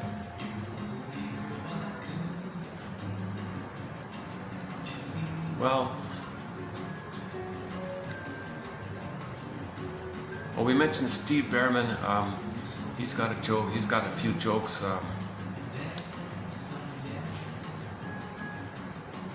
There's a one-liner of his called "We can all live like nomads." What? We can all live like nomads? What are you talking about? Where I nomad at you and you nomad at me. The most recent one I heard of his was about people thinking about going to see a guru. He said, hold the phone there. Before you see the guru, look at the word guru and spell it out to yourself. G. You are you. Okay, I'll see you in the next video. For the love of narrative medicine, may the psychoanalytic force be with you. Rain or shine, we'll keep posting some quotes here. I'll see you in 2125. 2125. Today we've covered 2124, mainly by the readout there, partly, and I've mostly focused on the preview quotes by Miss Hirsch. 31, 83, and 4. So if you want a readout, go to. Oh, the book. What's the book called up here? Let's hang on a second. Hold on a second. Where's that book? What's it called again? What's her name? Sheila? Was it Sheila? Hang on.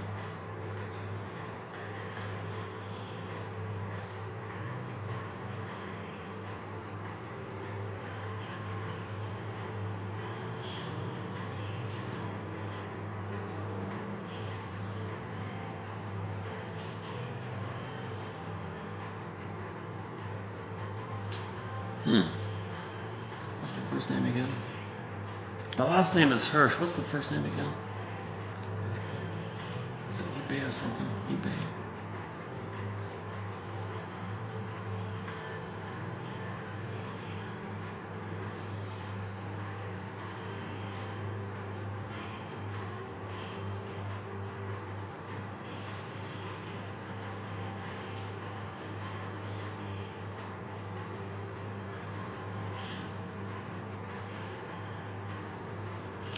Oh, there. Okay. The fears men live. So the book mainly we talked about. The quotes came from this book here. The fears men live by. Oh, Selma. Oh, sorry. Pardon me. Selma Hirsch. You can get a signed copy of it. 1955. It's a short book. Only 100 and something pages. Only one copy available. This is a rare opportunity to own a piece of literary history.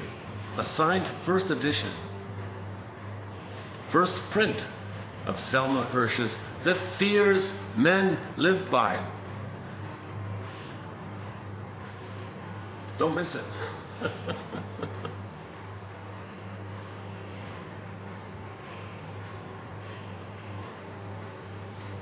So I plucked out a sample of the quotes from this book. So once again, 83 and 84, 31, 83 and 84.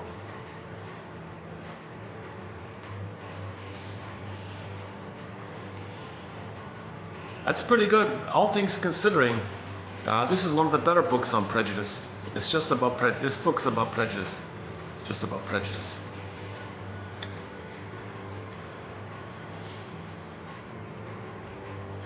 Selma, her name is Selma Hirsch. 1955, The Fears Men Live By. So your mission, submitted for your approval and consideration, is to either look up the book or the quotes here, sampled here in this channel, or look up prejudice in the search engine here, and I'll see you in the next video. Thanks very much. Any other jokes? Steve Behrman. We can all live like nomads. That one there. What's the other one? Oh yeah, look up. How do you spell guru? How do you spell guru? The way to spell guru is G. You are you.